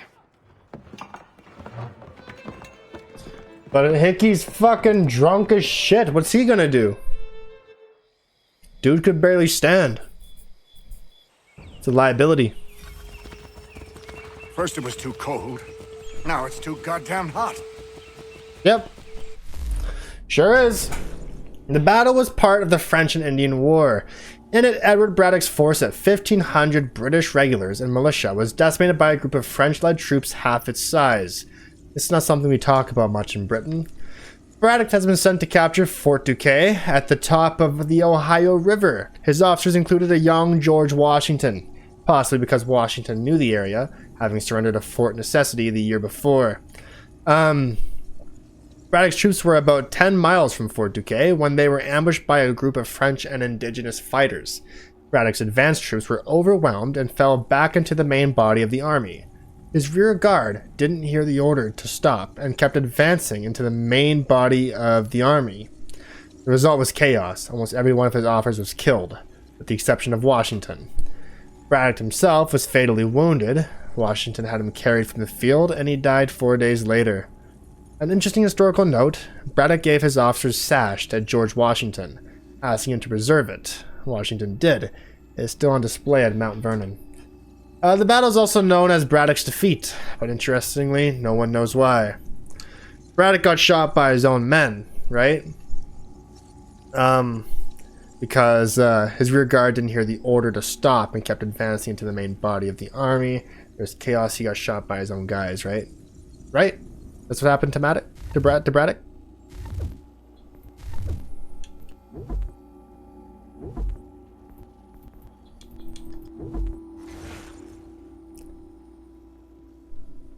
Yeah, rumor has it was from one of his own soldiers.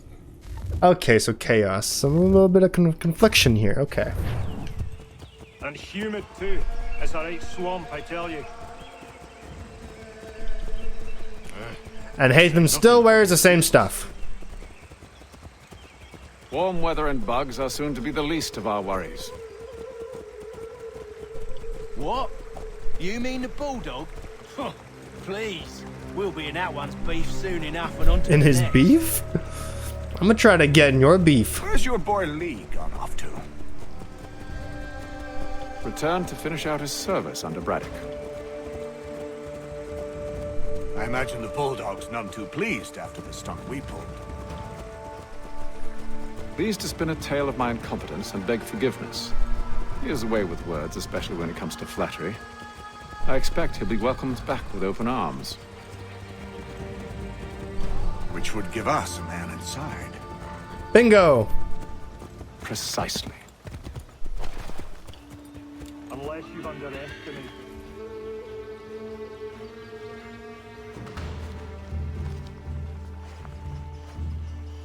I see you've been busy. All these men are from many different tribes, united in their desire to see Braddock sent away. The Abenaki, the Lenape, the Shawnee. And you? Who do you stand for? Myself. What would you have me do? Will you help the others to prepare? Follow.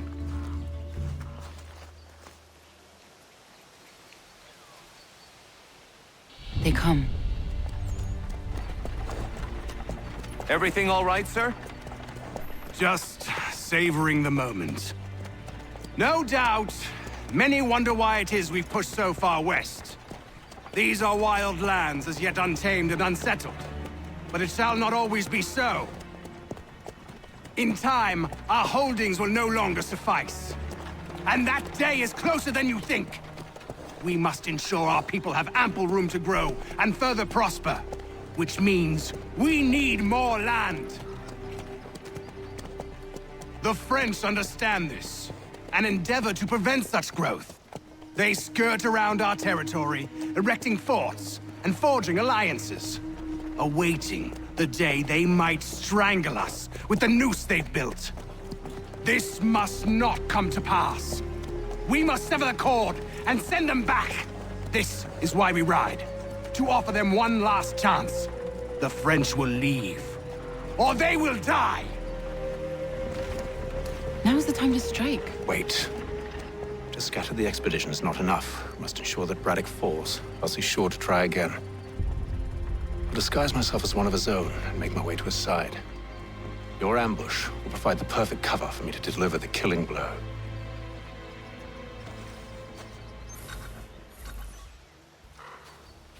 We await your signal. Okay, we got the different tribes. The Abenaki Nation originated in what's now northern New England and the southern Canadian Maritimes. Although suggesting they're only one nation may be a bit of a misnomer, since Abenaki can refer to numerous groups from the same approximate geographic area and language family. Algonquin, since you asked.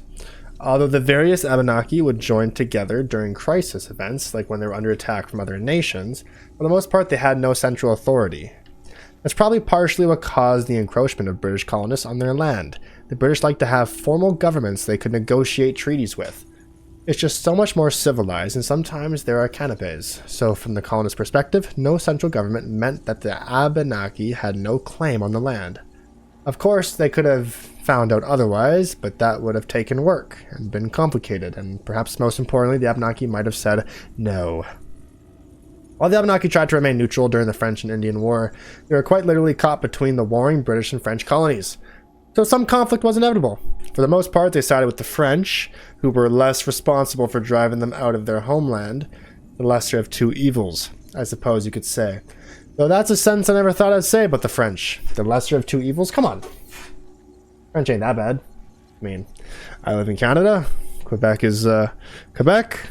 But come on, they're not that bad. Every French person that I've met have been an absolute joy. Okay? So, that's all I'm going to say on that. The Lenape. Also called the Lenape. Lenny! Or the Delaware. Before European colonization, the Lenape lived mostly along the banks of the Delaware River in what modern-day New Jersey and Pennsylvania. The Lenape were one of the first nations to come into contact with Europeans, most significantly with William Penn, who founded Pennsylvania, which was a stroke of luck, given his name, Penn. Oh, while the Lenape relationship with Penn was mostly peaceful, when Penn died, his sons forced most of the Lenape off their land in a deal known as the Walking Purchase. During the French and Indian War, the Lenape sided primarily with the French, though some individual groups would later leave to join the British. In 1778, they were the first to sign a land treaty with the Continental Congress, agreeing to provide scouts to the army in exchange for supplies. I imagine they simply liked fine cheeses and onions. The newly formed United States showed its gratitude by eventually moving the Lenape into isolated communities in Ohio and southern Canada. How wonderfully thoughtful. Yeah, because Canada was not founded yet. So, still short, maybe 80 years.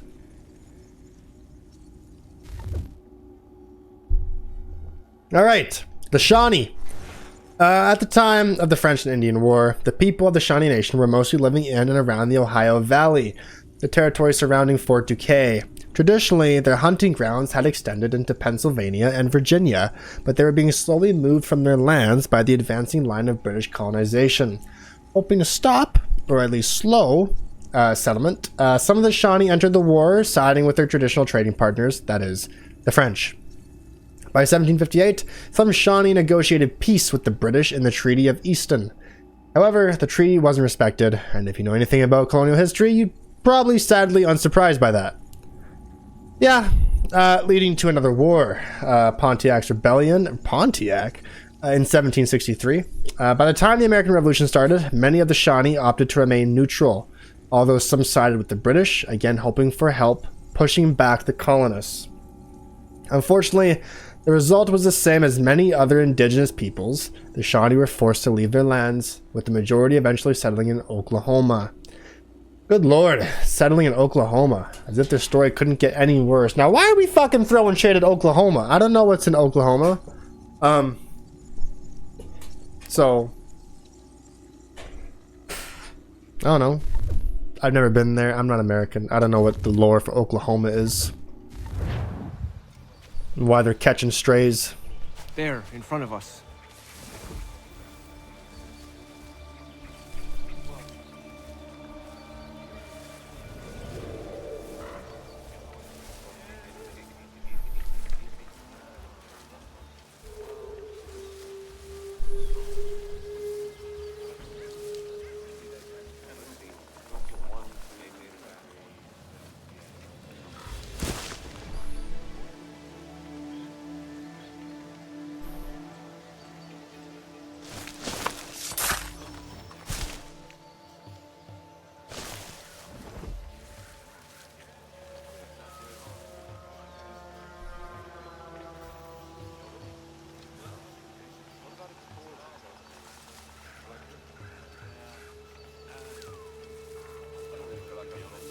Actually, let's go this way.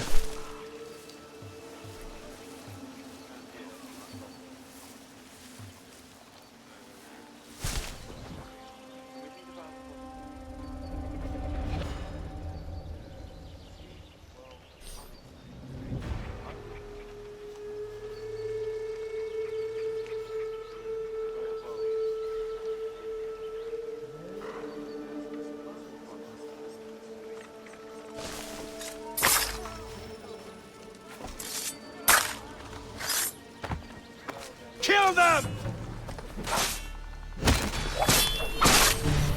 Excuse me.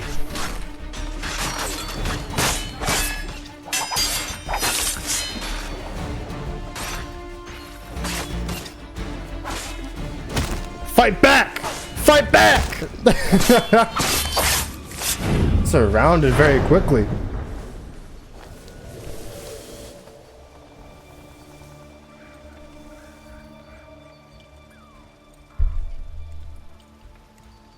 So when we say that Braddock was killed by one of his own men, is it because that you were Haytham is dressed in a red coat? Is that it?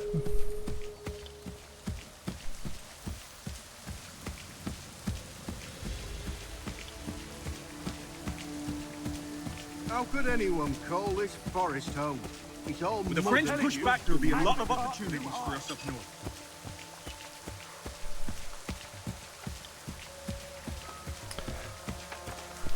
And that's how we move up an entire battalion, lads.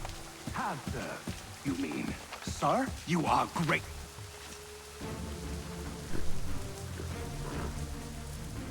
Edward. Not so fun on the other end of the barrel, is it? Look out! It's the French!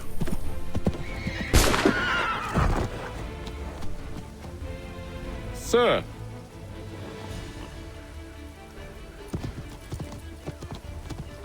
Where are you off to, Edward?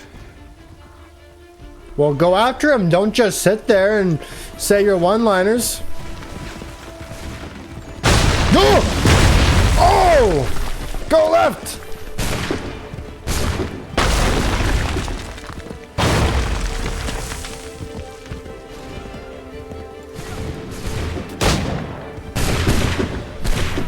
That's not what I wanted to do.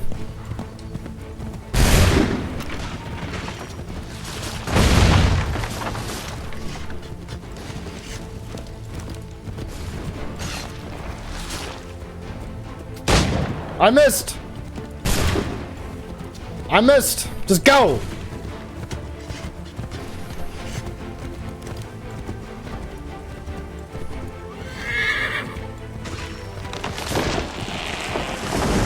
There you go, dude. Aww. I never took you for a coward, Edward. Come on, then! Such arrogance. I always knew it would be the end of you. Is the end of you.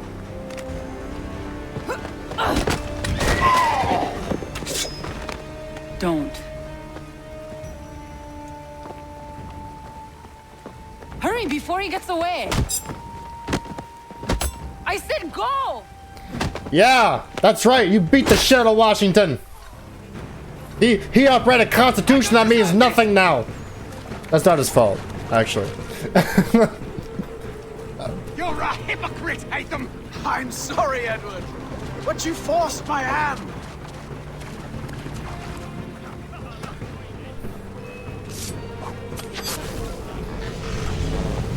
Damn! Quite the position. Why, Haytham? Your death opens a door. It's nothing personal. Well, maybe it is a little personal. Been a pain in my ass, after all. But we are brothers in arms. Once, perhaps. No longer. Do you think I've forgotten what you did? All those innocents slaughtered, and for what? It does not engender peace to cut your way to resolution. Wrong. whether we applied the sword more liberally and more often, the world would be a better place than it is today. Spoken like a Templar. In this instance, I concur. Beautiful. Wow. Farewell, Edward.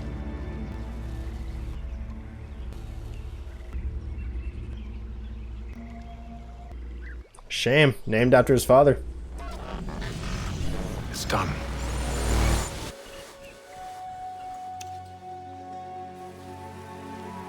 Now I've upheld my part of the bargain. I expect that you will honor yours. Follow me.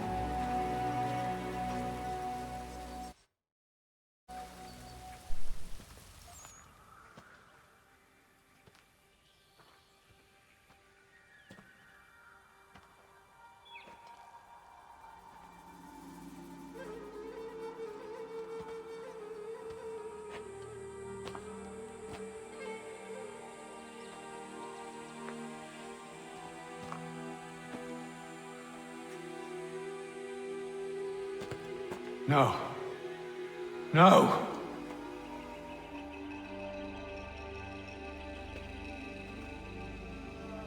You seem disappointed. I thought that I held a key that would open something here. This room is all there is. Need Ezio's apple, buddy. I expected more.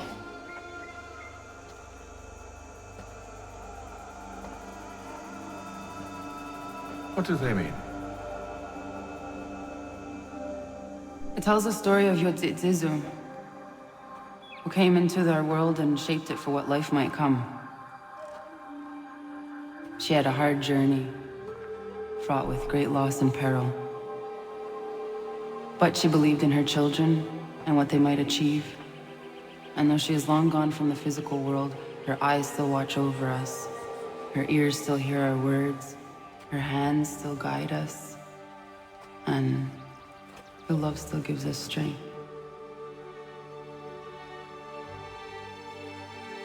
You have shown me great kindness, dear. Thank you.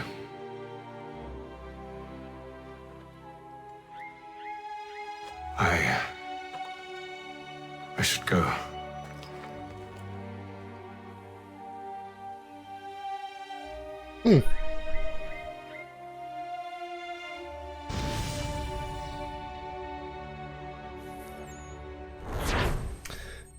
Braddock's is now updated. Oh. So now it says that it's updated. Does it update here? Oh, updated.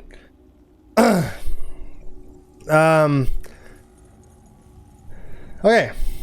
It was George Washington who carried Braddock from the field on his sash, which Braddock then entrusted to Washington. That carrying bit may sound a bit odd, but that sash is bigger than it looks. More than 3 meters long, and doubled as a field hammock.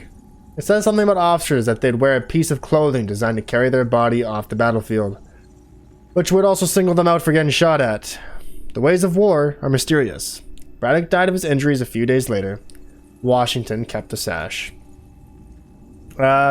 Here's something interesting. Because of concerns that enemy soldiers would desecrate Braddock's body, he was buried under the road, so the wagons would run over the earth and hide the gravesite. In 1804, road workers rediscovered the remains, and they were moved to another site, which is now marked by a marble monument.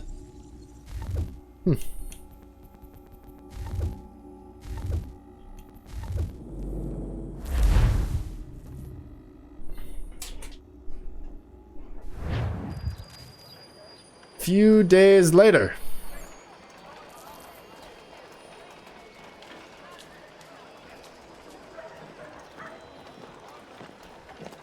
I like the wind, Paige.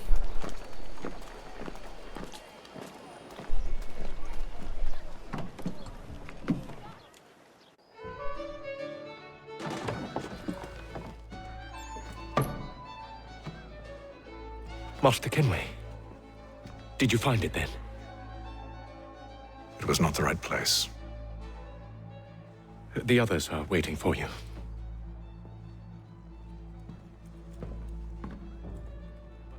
Gentlemen, please sit.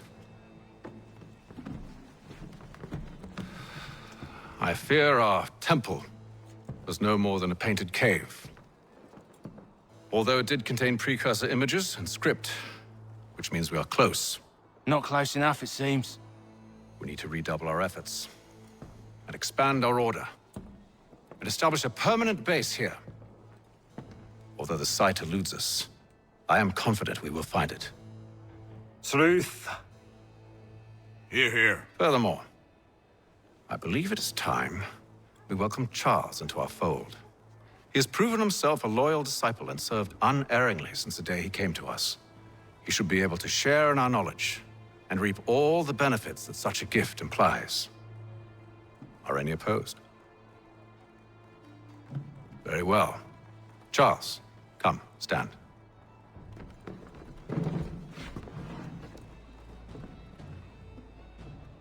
Do you swear to uphold the principles of our order and all that for which we stand? I do. And never to share our secrets nor divulge the true nature of our work? I do. And to do so from now until death, whatever the cost? I do. Then we welcome you into our fold, brother. Together, we will usher in the dawn of a new world, one defined by purpose and order. Give me your hand. You are a Templar. May the Father of Understanding guide us. May the Father of Understanding guide us. Wait, what?